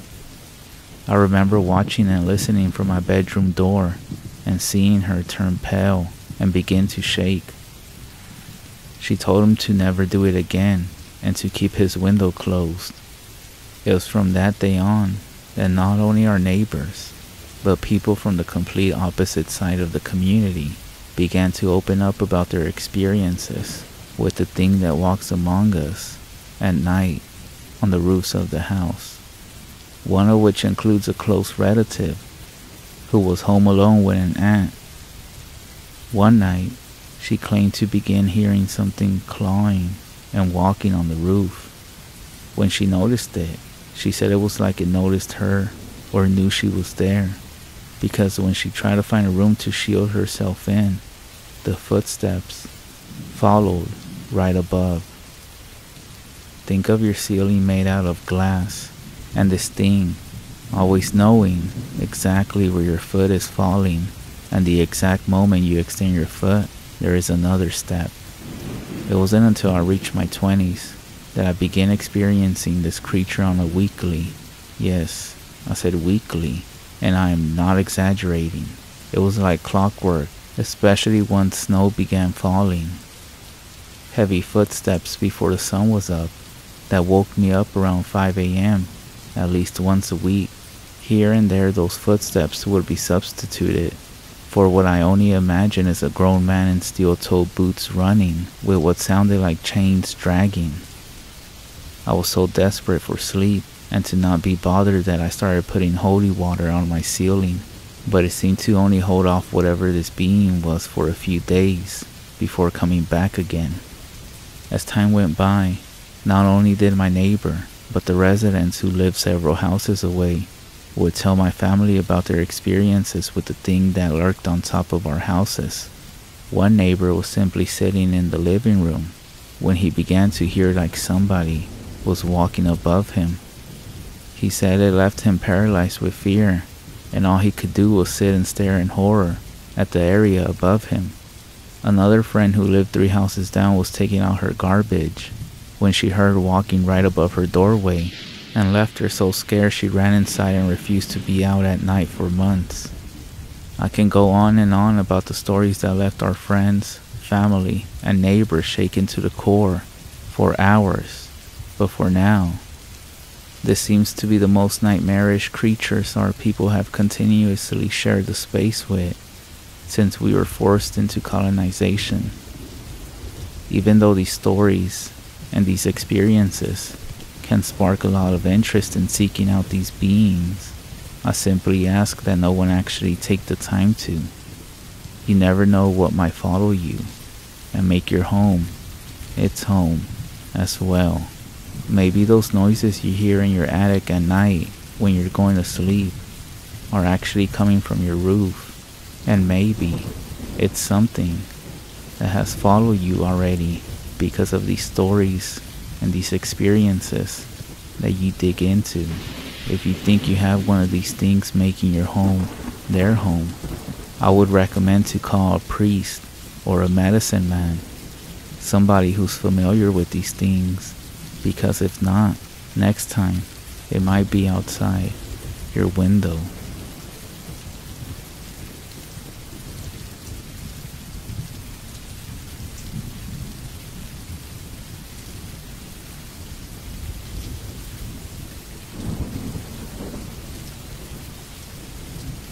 The following story will be told from a female perspective. My husband and I always wanted our son to be adventurous. We wanted to watch him grow up asking questions about everything, seeking out answers, and looking for adventure. It seems like whenever parents have a deep desire for how they want their children to be, somehow their children end up knowing and go the complete opposite direction. As Sam grew up, he became very introverted and would actively ask when it was time for bed. He loved to sleep, and our doctor gave a lot of explanations. All the illnesses had been checked and crossed out before he said, "I think he just likes to escape. He likes his dreams more than he enjoys life." This was at the age of 8. This actually depressed us as parents. What could be so wrong, so uninteresting about his life that he would come home and just sleep? The doctor recommended that we plan family activities that were geared towards him, as a way to engage him in life, give him something to be excited about after school. So for our very first trip, we decided we would go on a hike. The mountains were about an hour away, and we considered this a mild introduction to our new family habit. When we told Sam where we were going, he was excited. We knew then that hiking had been the right activity.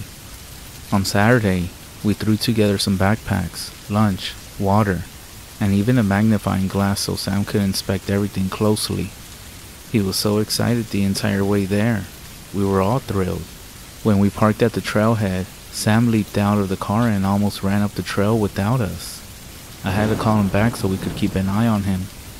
The hike was short, maybe half a mile, but Sam was trying to run it like a marathon. We kept calling for him to come back and check out this bird, or this butterfly, or a log that looked like Grandpa's face. He would come and look to humor us, but then would run ahead again. Eventually, we gave up trying to point things out and let him just run through the woods. We were pleased that he had taken so well to the trip. For once, Charlie and I felt like we knew what we were doing as parents. And for anyone who's a parent, knows exactly how that feels. We got to the end of the trail and ate our lunch. We were at a ledge along the mountain that was more like a hill. The sun was high overhead, and we could see over the trees for miles. Sam quickly drowned his lunch and we let him run off into the trees. "Don't go too far," I warned him. From the rock where we sat, I was looking at Sam while Charlie went to the bathroom. I saw Sam pick up some sticks, swing them at bushes and tree trunks until the stick broke. then picked up another one. He picked one up that was too short to be swung, but he smiled at it and ran around with it in front of him, using both hands. Finally, he ran over to me and said, "Mom, feel this stick. It feels so cool." "Does it now?" I grinned, taking the stick from him. It was in the shape of a Y, and when I grabbed one of the sides of the Y, it was perfectly smooth. It looked like someone had taken a knife and from a bigger branch, shaped it into a slingshot stick. The two sides of the Y were curved, almost like handlebars from a bicycle. "Wow, that's really cool," I said to encourage him. He looked at me funny, then ran back into the woods to keep playing. We packed up lunch, stuffed everything back in the backpacks, and announced that we were ready to hike back. Sam came back without complaining, and we began walking down the trail. Instead of running ahead, Sam started to lag behind, still clutching the Y stick.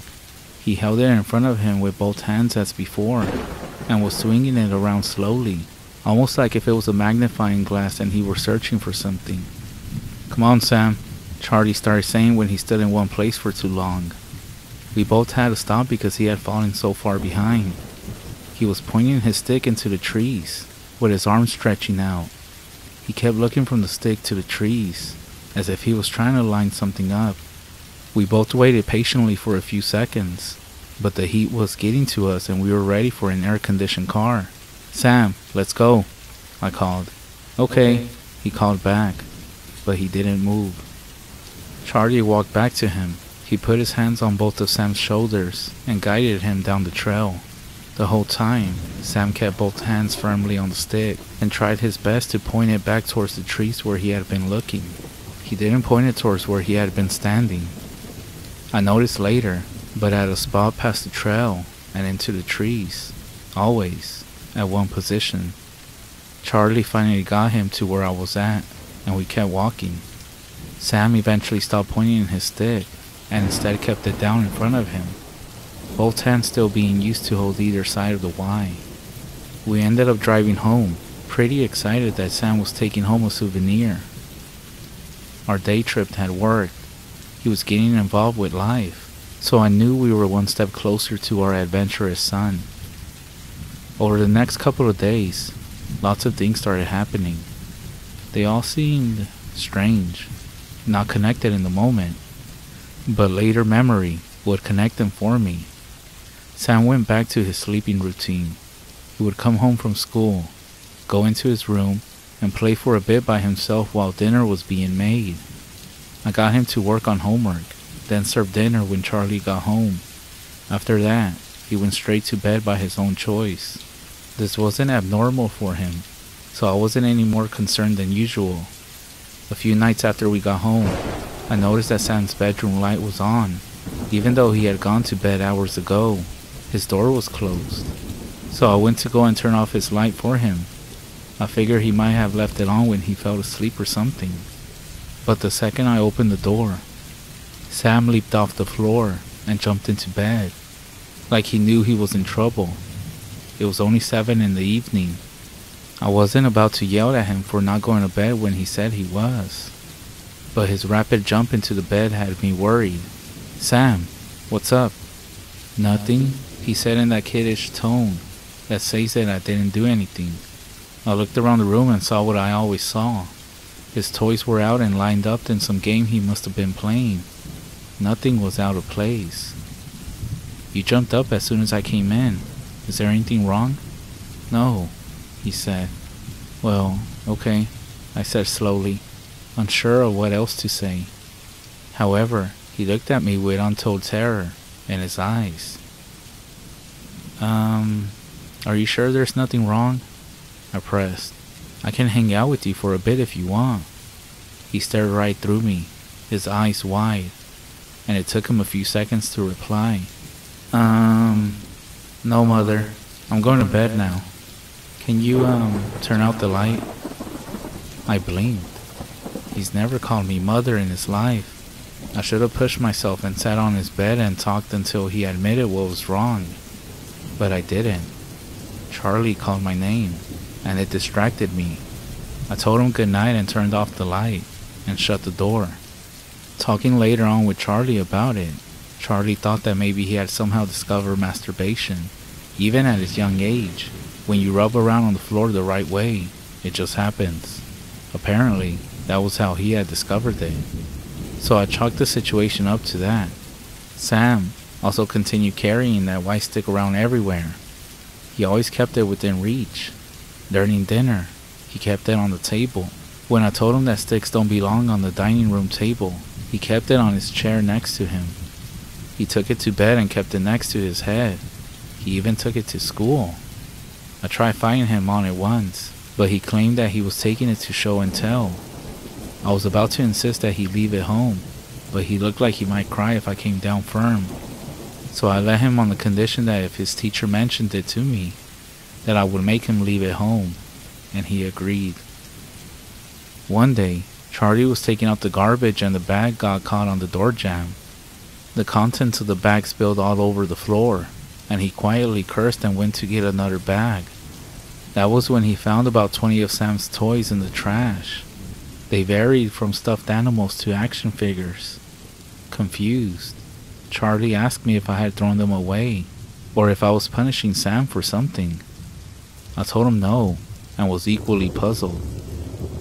Sam, for some unknown reason, had been throwing his own toys away. Together, after dinner, we sat down with Sam at the table to ask about the toys.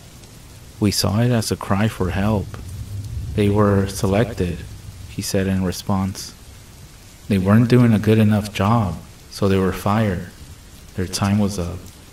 Charlie then told Sam that we don't throw toys away because they cost money and we don't waste things. Sam nodded, but I saw his hands clutch the sides of the white stick tightly under the table. I knew he was in stress. Something was going on. We ended the conversation on a light note, and Sam understood why we were upset. He promised not to throw away any more toys, then ran off to bed. I just remember thinking how strange the sentence was. Their time was up. That was an adult line, not something you hear from kids. Sam's school sent an email to all parents about 2 weeks after our hiking trip. The principal pleaded with parents to not let their children come to school if their child was sick, as there was a very serious flu going around the school. He even admitted that 5 teachers and 30 students had been sick over the last week alone. I showed it to Charlie, but he didn't find it as weird as I did. Just tell Sam to wash his hands more often, he said. The final straw for me came a few nights later. It was a Wednesday night when I woke up for no reason. Charlie was snoring next to me, but in between snores, I heard a whisper. Fear seized my throat, and I lifted my head off the pillow slowly to peer at the bedroom door. Someone was moving in the dark, stumbling along. Someone small and short. Irritated, I got up and walked to the door. I saw Sam skip away, as if he were crossing a field of spiders, and was desperate not to get any on his shoes. Sam, I whispered, walking out after him. I turned the corner into the family room, but he wasn't there. That's when I heard bare feet race across the kitchen floor, and that made me angry. The little shit was hiding from me. I walked through the family room and noticed that the clock on the wall was way louder than normal, or maybe I was hypersensitive because I was exhausted. When I entered the kitchen, Sam was facing me. He stood next to the fridge, and the small light from it was showing his expression. He was terrified, and his little white stick was pointed right at me. Sam, I said, annoyed. I need water, he said, still looking at me with his eyes wide open.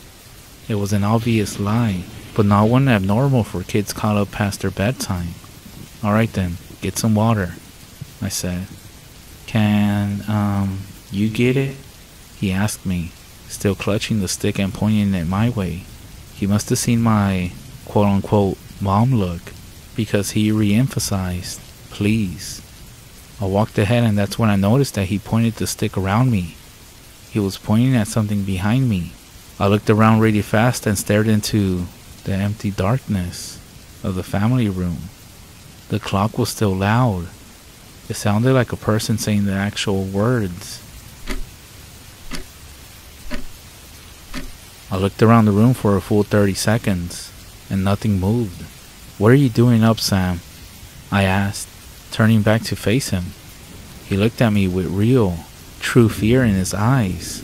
The stick was shaking in his hand. "Sam," I said, snapping a bit. "It's not time yet," he said, barely glancing at me. His gaze was transfixed beyond me. I'm not ready yet." For half a second, I wondered if he was pretending to sleepwalk. Then I wondered if he was actually sleepwalking. Then my tiredness washed over me, and I got annoyed. "It's time for bed," I insisted, walking towards him. But still, he kept his eyes behind me, and the stick was pointing into the family room. "Okay," he said, defeated as I approached. He took slow, unwilling steps towards the family room. I stood behind him, watching to make sure he went to bed. I saw his head look back and forth, scanning the room as he entered.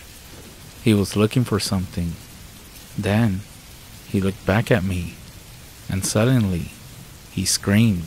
With sudden movement, I turned around, hands up and ready to attack whatever was there. But nothing but darkness and the far kitchen wall. I glared down at him. He was still shaking, pointing his stick into the empty kitchen. But I was beyond annoyed now. The stick had been out of control for weeks. "I think you need a break from this," I said, snatching the stick from his hand. "No," he said. Sam practically leaped at me, but I jumped out the way. This was the only way I assured myself. This stick wasn't healthy after all. "Don't," he cried and yelled, followed me through the family room and into the hall.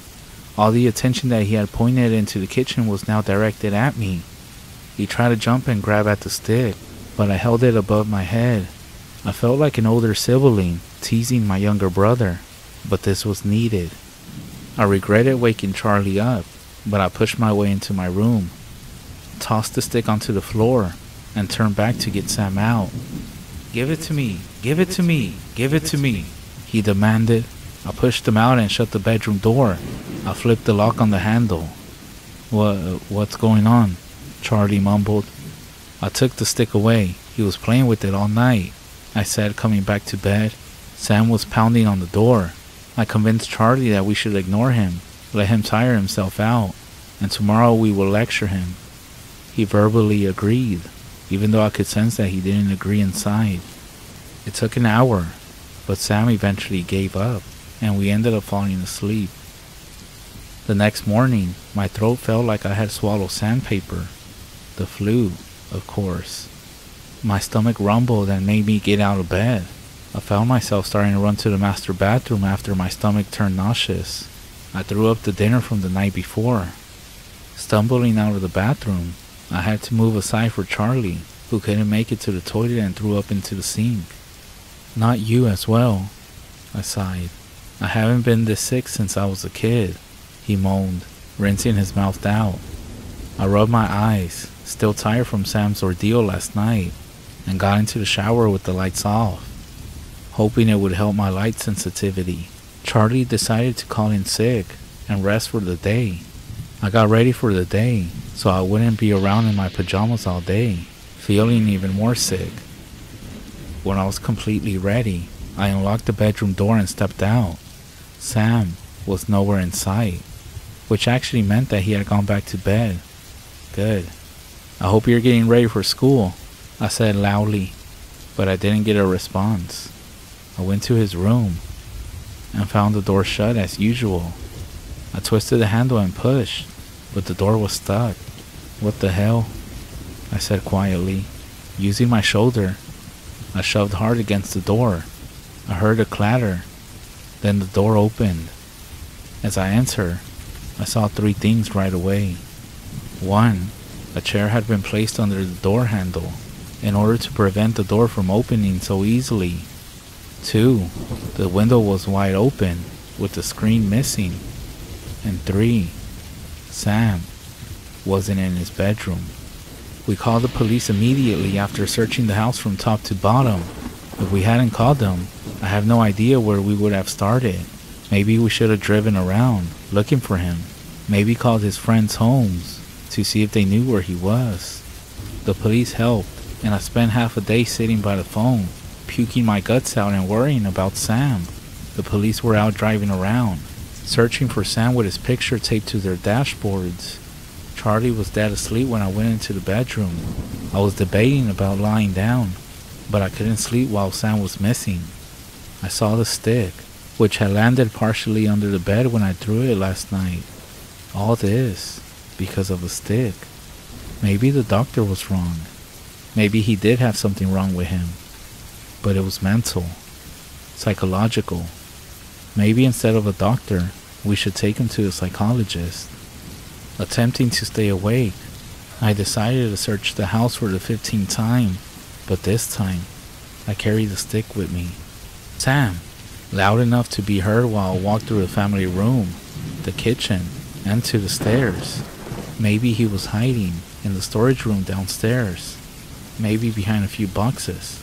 Sam, I said again, I have your stick. I'm sorry I took it. Please come out. You're not in trouble. I descended the stairs, and halfway down, I thought I heard him reply. It was faint, far away. The words were impossible to make out. Sam, I cried desperately, spinning around on the stairs to try to figure out if he was upstairs or downstairs. Out of the corner of my eye, I saw a leg move around the corner at the bottom of the stairs, towards the storage room. I was correct. I knew it. I sped down the stairs and turned the corner. The door was closed. I tried to twist the handle, but he had locked it. I pleaded while reaching for the key at the top of the door frame. When he didn't unlock the door, I stuck the key in and twisted the handle. The door popped open to reveal our pitch-black storage room. The room was in the middle of the house and had no windows. It contained our water heater and the control system for the heat and AC. The room was so large, Charlie had built shelves for us to keep our seasonal decorations, our camping supplies, and extra food and water. Sam, I said more quietly, feeling uneasy. Something about the room was getting to me. How does the clock tick, Mother? Sam said from somewhere in the room. I froze. The word mother made the hair on the back of my neck stand up. Something's not right. Sam, come on out now, I said. There was light spilling in from the doorway, but it didn't illuminate enough of the room for me to search. I slowly stepped towards the center of the room, where a string was hanging down from a single light in the ceiling. With one hand, I kept a hold of the stick. With the other, I reached out to search for the string. I couldn't see it, but I knew it was there somewhere. Suddenly, the door slammed shut, and at that exact instant, my hand brushed against hair. Long, greasy hair at my shoulder height. Sam wasn't that tall. The hair was tangled and long. I yelped and jumped back, startled by the door and the hair at the same time. Then I heard Sam giggle. Do you know how the clock ticks? It came from my left, along the wall. The hair had been to my right. What else was in here with us? I was paralyzed. I couldn't see a damn thing. My phone was upstairs, so I couldn't use that as a flashlight. The ceiling light was somewhere in front of me, and the door was somewhere behind me. But every time I would reach out, I remembered touching the greasy hair and recoiled. Charlie! I called upward, hoping he could hear me, hoping he was awake. Tick, tock, tick, tock, Sam said again. My brain instantly remembered the sound the clock had made the night before. It was the same voice, faintly a voice, and faintly background noise at the same time. Sam, I whispered, but I had to throw up again. I swallowed the bile and felt one more time for the string. It brushed my hand, and I jumped back before realizing that I was feeling the string, not greasy hair. Relieved, I launched my hand out and grabbed at the string. It swung into my hand and I yanked on it hard. The single light buzzed to life, and something moved to my right. I screamed at the top of my lungs when I saw white and black. It's taken me a long time to place the shape, but now I'm sure. The skull of a deer, partially covered by stringy hair, darted away from the light, circling behind me. In absolute terror, I squeezed my eyes shut and didn't dare open them. In the battle for fight or flight, I buried my head hoping it didn't see me. I started sobbing and wanted to run for the door, but I was too scared to open my eyes. "Mommy," Sam called from my left. I didn't respond. I was sobbing too hard. "Mommy, help. I'm stuck." Very, very slowly, I moved one finger and looked to the side. Sam was huddled up on the top shelf. I couldn't see his face, but I saw jeans and his favorite shirt. "Sam, come on down and let's go," I whispered. I can't. It's gonna get me," Sam was whimpering. I tried hard not to sob again. "Please, come get me." I fought through the fear and stepped towards the shelf, still covering my face and using a small gap in my fingers to navigate. When I reached the shelf, I closed my eyes and held my arms up. "Climb into my arms, Sam. I'll get you down, and then we'll go get your dad." My voice started breaking at the end. I'm stuck. My shirt is caught," he cried. "All right, I said, trying to be brave for him. "Guide my hand to where it's at, and I'll get you loose."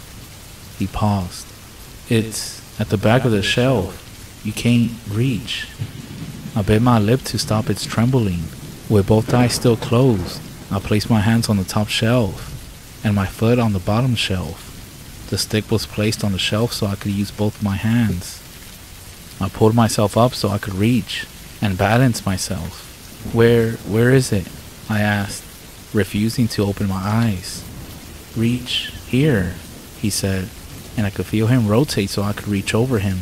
I did, and that's when my hand ran straight into a mess of tangle, greasy hair. My eyes opened in shock.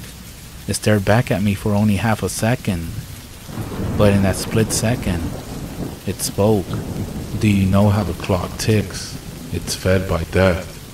The shelf under my feet collapsed, and as I fell, my hands pulled the shelf until it came over, coming down on top of me. I woke up in the hospital, much to Charlie and Sam's relief. It was a lot of information and questions. They asked why I was down there, and instead of sounding insane, I said that I had been searching for Sam again, just in case. Sam had been found walking on the road in the general direction of the hiking spot. He wasn't very far, thankfully, and was unharmed. When Charlie practically yelled, asking why the hell he had left in the middle of the night alone, Sam said he needed to find another stick to stop the monsters. The police were, of course, recommending that he talk to a psychologist. Then he overheard the conversation. Charlie didn't wake up until the police were at our door with Sam in hand. That was about an hour after the shelf had collapsed on me. Sam and Charlie had gone looking for me in the house and found me under the collapsed shelf. The police had been right there, thankfully, and I was rushed off to the hospital. Some of my ribs were broken, and so was my left leg. The shelf that had collapsed on me held our camping tent, the fake Christmas tree, and a few other half-empty boxes. I was lucky it wasn't the shelf that was holding the food. The door was locked when they got to it, and the key wasn't in the lock, so they had to break it down. The second that Sam saw the scene, he apparently stood over me in a protective stance, looking all around. Charlie left to get the police before they left upstairs. A couple of days after I got released from the hospital, and after Charlie had recovered from a flu that knocked him off his feet, I finally got a chance to talk to Sam. I asked him right away what was going on. It took a few minutes of him denying that anything was wrong. "I saw the monster," I admitted, which a parent really shouldn't do to their child. "You did?" he asked. I nodded. "You and Dad never saw them before. When did you see them?" "Them?" I asked nervously. That's when Sam told me what had been happening for the last few weeks. He had stumbled upon the stick by tripping over it. He said that the stick had spoken to him. and he took it to play with it. He said that whenever he had the stick, he could see the monsters. They were scary, but they stayed away when I would point the stick at them. A few of them had followed us home, walking alongside us on the trail. They came into the house at night and snuck around. They came into Sam's room, our room, everywhere. They told me that someone had to die. They told me that you had to die. So he offered the monsters toy sacrifices to satisfy their hunger. But he said that wasn't enough. Whenever I didn't have the stick, I could feel them try to grab me, but they stayed away whenever I had the stick. They kept telling me that your time was up. The time of who? I said. Yours, Mom, Sam said. They sat with him at night. They tried to convince him to put the stick down. They would offer him candy. At school, they follow him and say they would hurt people until he put away the stick. 5 teachers and 30 students ended up getting the flu.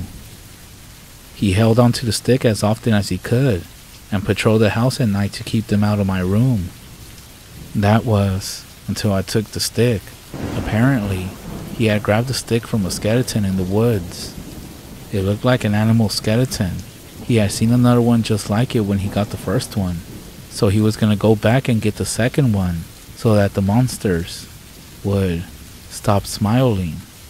One had actually followed him on the streets, he said, but now they were all gone. And after looking through the mess of the collapsed shelves, so was the stick. Sam told his psychologist about our conversation. His psychologist told me very angry that I shouldn't have admitted to him anything like that, because it would actually feed into his delusions. So now he was being looked at for any other possible conditions. I'm starting to think I should be tested too. How else do I explain everything that happened? One detail stands out that I can't explain though. I had unlocked the door to the storage room and left the key in the handle. So why was the key found dangling from the light bulb string?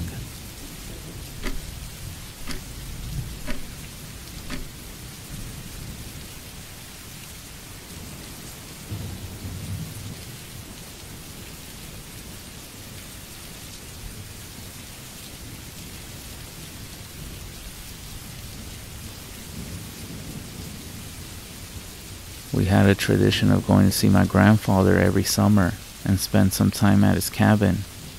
The cabin by a lake, and older than he is. The cabin is a load of fun for a child spending their carefree summer. The one thing I disliked about the cabin was there was no indoor washroom. A shower was set up outside. An outhouse a few steps off into the woods was the worst thing about the cabin. I hated using that thing. Bugs always took over the inside, and I had a fear of something reaching up to grab me if I sat down. We begged my grandfather to get indoor plumbing. He only got a tub hooked up, but his water heater can only handle so much, so we were banned from using it in the summer. The place was just barely held together. It would be cheaper to buy a new cabin than to renovate it, but we still went every year, always forgetting the negatives, until we finally arrived. Even my father complained about the outhouse, and he never really complained about anything. My grandfather also had a rack of hunting rifles and one shotgun. He told all of us to never touch them, and to respect the weapons. He left the cabinet they were inside locked, his guns unloaded, and the ammo hidden somewhere in the cabin. He took no chances with the guns around a bunch of kids. He always said he would whoop some ass if he ever saw us touching them, and told us it was because he loved us and didn't want an accident to happen. I asked why he kept the guns. I didn't see him using them very often aside from shooting a deer or two. I would see him go off into the woods while we swam with a rifle on his shoulder, but he normally never came back with some animal he shot. I don't think he would kill something to waste, leaving it behind. Or did I think he was a bad shot? He may walk slowly, but his eyesight was better than ours. He always knew what might be going on. One time, my cousin found a cigarette someone dropped near the corner store, where we sometimes got ice cream snacks. He kept it hidden for a day. When he thought that the coast was clear, he used one of the lighters for the fire pit. He didn't even take a drag before our grandfather came out yelling at him, scaring us all to death. With 3 kids crying, begging him not to tell our parents, he gave us mercy.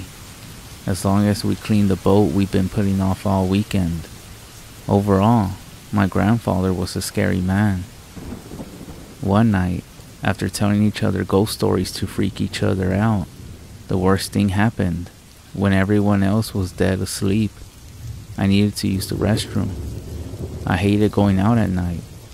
It might be only a few steps, and yet it felt like a mile walk. Things croaked off in the woods, which were perfectly normal noises for a forest. When you're a kid, full of ghost stories and listening to these things, those noises turned into killers and ghosts waiting to scoop you up. I went through the cabin to the back door, knowing that I couldn't hold it until morning. There was a flashlight by the door. I turned it on only to have it flicker off. It was the kid's job to make sure the flashlight had new batteries. Sometimes we switched them to out the good ones in the shared Game Boy for a few more hours of playtime. It finally came back to bite us. However, since the full moon was out, I had taken the path 100 times before, so I went on without the flashlight. I feared what my grandfather would do if I woke him up trying to find new batteries. Slipping on my shoes, I went off in the backyard and down the short path to use the washroom. I heard a noise, and I looked over my shoulder and walked faster, fearing what might be looking at me in the dark. That was a mistake. Going without a flashlight and not paying attention to where I was going could have killed me that night. The longer I walked, the more afraid I was. It should not take this long to get to the outhouse. Another crack of a twig made me jump. I could no longer hold it and needed to step off the path to do my business and carry on. I hated going to the washroom out in the woods. At least it was quick, and I was back on the path towards the cabin. But was I? Nothing looked right. The trail appeared too overgrown. I didn't understand how I had gone so far off the path. In my mind, I went the right way the entire time, and I only got lost when I stepped aside. Fear nearly froze me to the spot, forcing my body to move. I started going down where I thought I had came from, praying to find the path again. At this point, I called out for someone to come and get me. A sound came, and I shut my mouth. Heart beating so fast that it hurt. I looked around trying to see what was stalking a poor scared kid in the dark. Something flew at me. Wings flapping and a screeching cry made me snap. That's when I ran, screaming, trying to get away from whatever this thing was. Only when I stopped running and was very lost, I realized I just got scared by a bat. Just a normal, harmless bat. I wanted to cry. Unless someone noticed I wasn't in my sleeping bag when they woke up to go to the bathroom as well. No one would know I was missing until morning. How long would it take until someone did notice? I skipped breakfast pretty often. They might even assume I was just sleeping in. I didn't want to stay out in the woods overnight. Having no other options or ideas of what to do while lost, I kept walking while trying to force back my tears. I had forgot it was best to stay in one spot while being lost in the woods. Just going deeper in them wasn't the best idea. I felt cold, scared, and was getting bit by bugs. My heart almost broke over the idea of being out there forever, starving to death, and no one ever knowing what happened. Thinking back to the books I needed to read in school, I wonder if I could live out in the woods until they found me. If I find clean water and could figure out how to make a fire, I might be able to. The issue being, I never actually started a fire without a lighter. I tried with sticks, but it always took too long, and we always gave up. Me and my cousins loved burning things and were impatient. There was always a lighter to use. I wanted to try and find the cabin until the sun rose. If I still was in the woods by tomorrow night, I would buckle down to figure out how to make fire. Wait, wouldn't someone smell the smoke and find me sooner? Or would I burn the entire forest down? Getting motivated, I started to look for a clearing that I could use for a fire pit. It took a while, but I found a spot where the ground looked to be mostly dirt. It took longer to find a stone I could use to start digging out a hole in the dirt for my fire pit. My hands cold and the rock cut into my fingers a few times. Then I needed to find the right sticks to get the fire started. And then finally, get enough wood to keep it going if I did get one started. I didn't go out of sight of the clearing as I collected what I needed. Exhausted by the time I thought I was ready, my pit was filled with dry leaves and small sticks. I sat down ready to try to get a fire started. I used 2 sticks I peeled the bark off at first. My hands became raw from rubbing them together. Frustrated, I didn't think I could get them warm enough from the friction to get anything started. I then tried the rock method. I didn't know if any rocks would do, or if my grandfather had a special type in his fire starting kit. A miracle of the night happened when I found the right rocks to smash together. One spark caught and I nearly fainted when the leaves burned and yet didn't catch fire. I kept trying until I had a very small flame that I actually fed with my breath.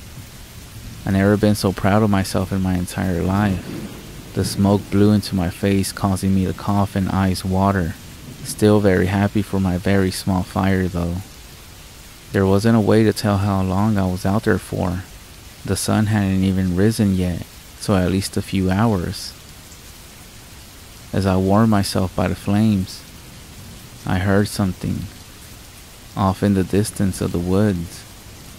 I heard it again.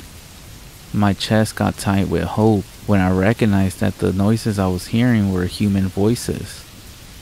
No one I knew, but still someone out here in the woods with me. With my fire still going, I would be able to see my way back to the clearing if needed. I hurried off towards the voices, so happy I couldn't speak. Mine. The voices were a warning for the person they were speaking with. It sounded strange, as if English wasn't their first language. Still, it was someone who could help. At least, that's what I thought.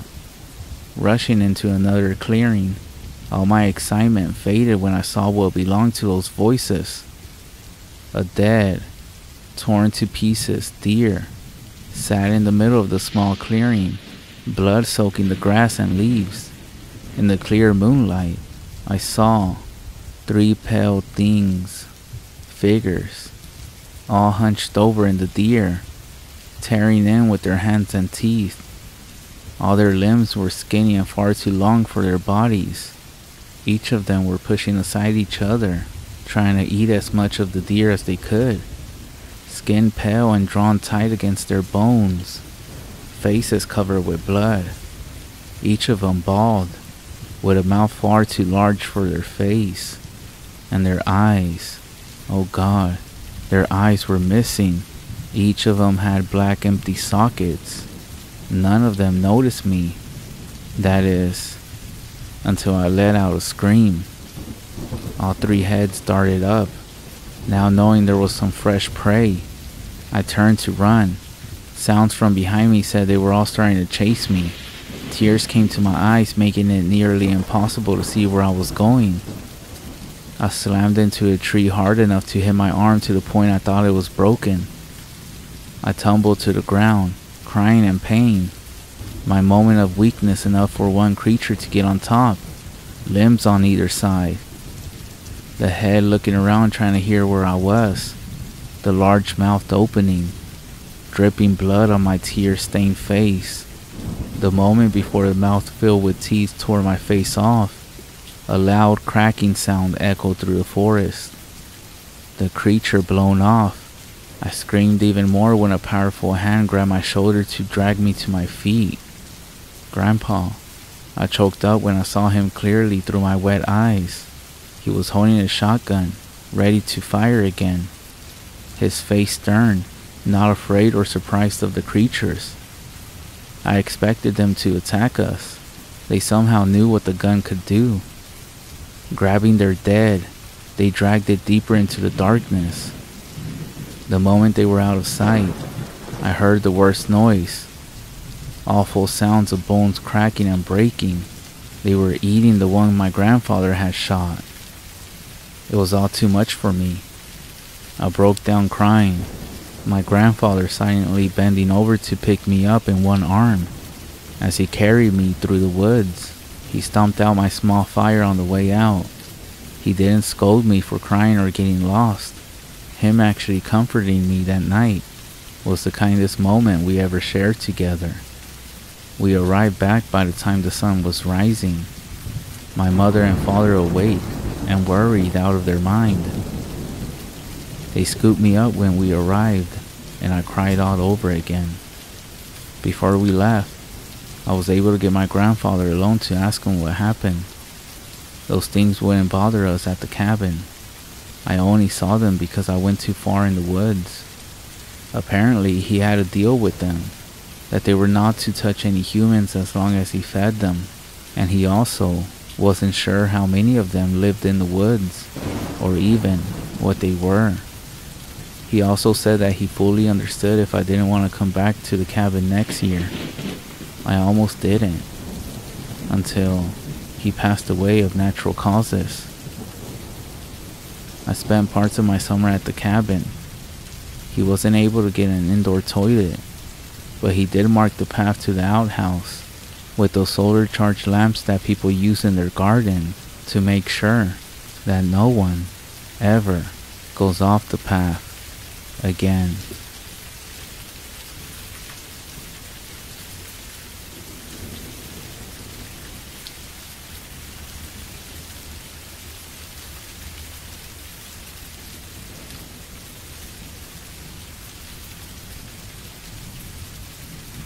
This doesn't have any off-the-charts action like some stories you might hear, but this is something that did make me reconsider living in the remote areas.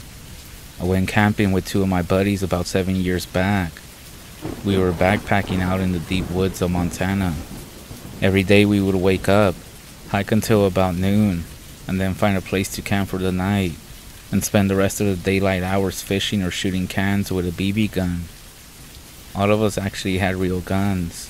But as you know, ammo isn't cheap, and we wanted them only for emergencies. We had a great first few days. On the fourth day, we must have been about 50 miles from the nearest road. We decided that this would be as far as we go, and tomorrow we would head back the way we came. We were pretty high up on a hill at this point, and we had a lovely view of the landscape. We found what seemed to be the concrete foundation of a long since demolished fire watch station, and decided that it would be the perfect place to camp. We made a fire, and then we went to sleep. It was still pretty early, but we were all tired as hell. Later that night, I woke up to go pee. I walked out to the edge of the concrete platform, and it was basically pitch black outside. The stars were beautiful though. I remember pointing my flashlight down the hill the way we came, because I didn't want to point it at the tents and wake up my friends. The flashlight was pretty weak, one of those real heavy ones with a dark yellow light that only lights up about 30 feet in front of you. I could barely make out what I thought was a deer moving across the path that we took up the hill, but it was too far for my flashlight to really hit it, and there were about a dozen trees in the way, so I only saw a few flashes of it. After a few seconds, I saw that it was actually not a deer. It was a person. And I started to freak out because I assumed it was a ranger that was about to give us hell for having a fire without a permit. Every time I looked back, this person was a couple feet closer to me, and I could hear them taking slow steps whenever I looked down, attempting to control my stream. I didn't realize it at this time how strange it would be for a ranger to be wandering around here without a flashlight at 2 in the morning, but I was tired. I could only still barely make out the rough shape of him within the darkness with my really crappy flashlight. But I finished up my business and then pointed the flashlight back at the person. He wasn't moving towards us anymore. I yelled out to them and asked if they needed something, but I got no response. At this point, my buddies were awake and they came out of their tents to see what was going on. One of them had a much more powerful flashlight than I did, and he pointed it to where I was pointing mine. It lit up the person, and we could see him pretty clearly now.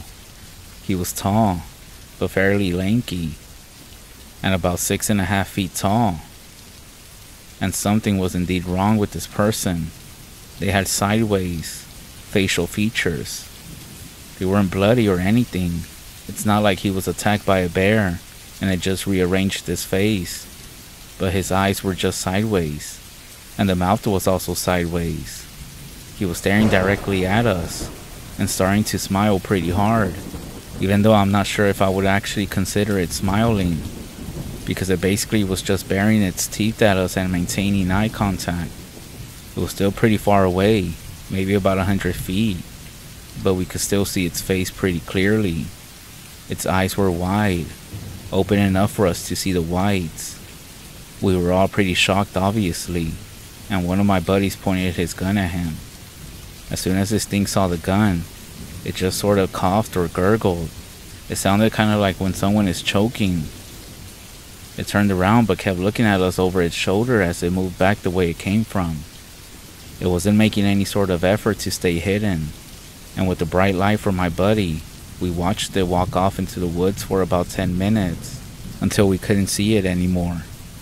All of us were freaking out and we quickly packed up our camp and let the fire die down. But that was the scariest part, to be honest. Not seeing this thing first, but packing up the camp basically in the dark, because we couldn't hold our flashlights and look at the woods around us. In the meantime, we heard plenty of noises, and the entire time we felt like this thing was going to sprint out of the darkness. But it never did. We had our rifles out until daylight. Then we hiked faster than I ever hiked, and we got out of the woods. We hiked so fast that we were out by noon. We threw our stuff into the truck and drove 90 miles per hour, checking the mirrors every 10 seconds. We never saw that thing again. Once we were back in town, we all recounted exactly what we had all seen to each other, and our descriptions of this thing's face were all exactly the same. Very wide eyes, sideways features. It never attacked us. The woods didn't fall silent. This thing didn't smell like its flesh was rotting. It was just strange, bizarre. It looked wrong, and it also moved wrong. And the scariest part was when we couldn't see it at all, because we didn't know if it was going to be right next to us. And we didn't need to fire any warning shots, even though we were all thinking about doing it. As soon as it saw the gun, it started backing away. Maybe other people or other campers had fired at it before, and it understood what it was. But that's also scary, because that means it's actually quite intelligent. We were trying for hours to rationalize it, but none of us could really figure out why somebody would be out in the middle of the woods with no flashlight or backpack, stalking some random hikers in the middle of the night. None of us think that it was a human, but we also got no explanation. It's basically a campfire story for us at this point. We still go camping here and there, and I had some other weird stuff happen as well. But this is just about this specific case. But nowadays we stick to actual campsites, and we invite more friends than before. Backpacking alone is out of the question for me.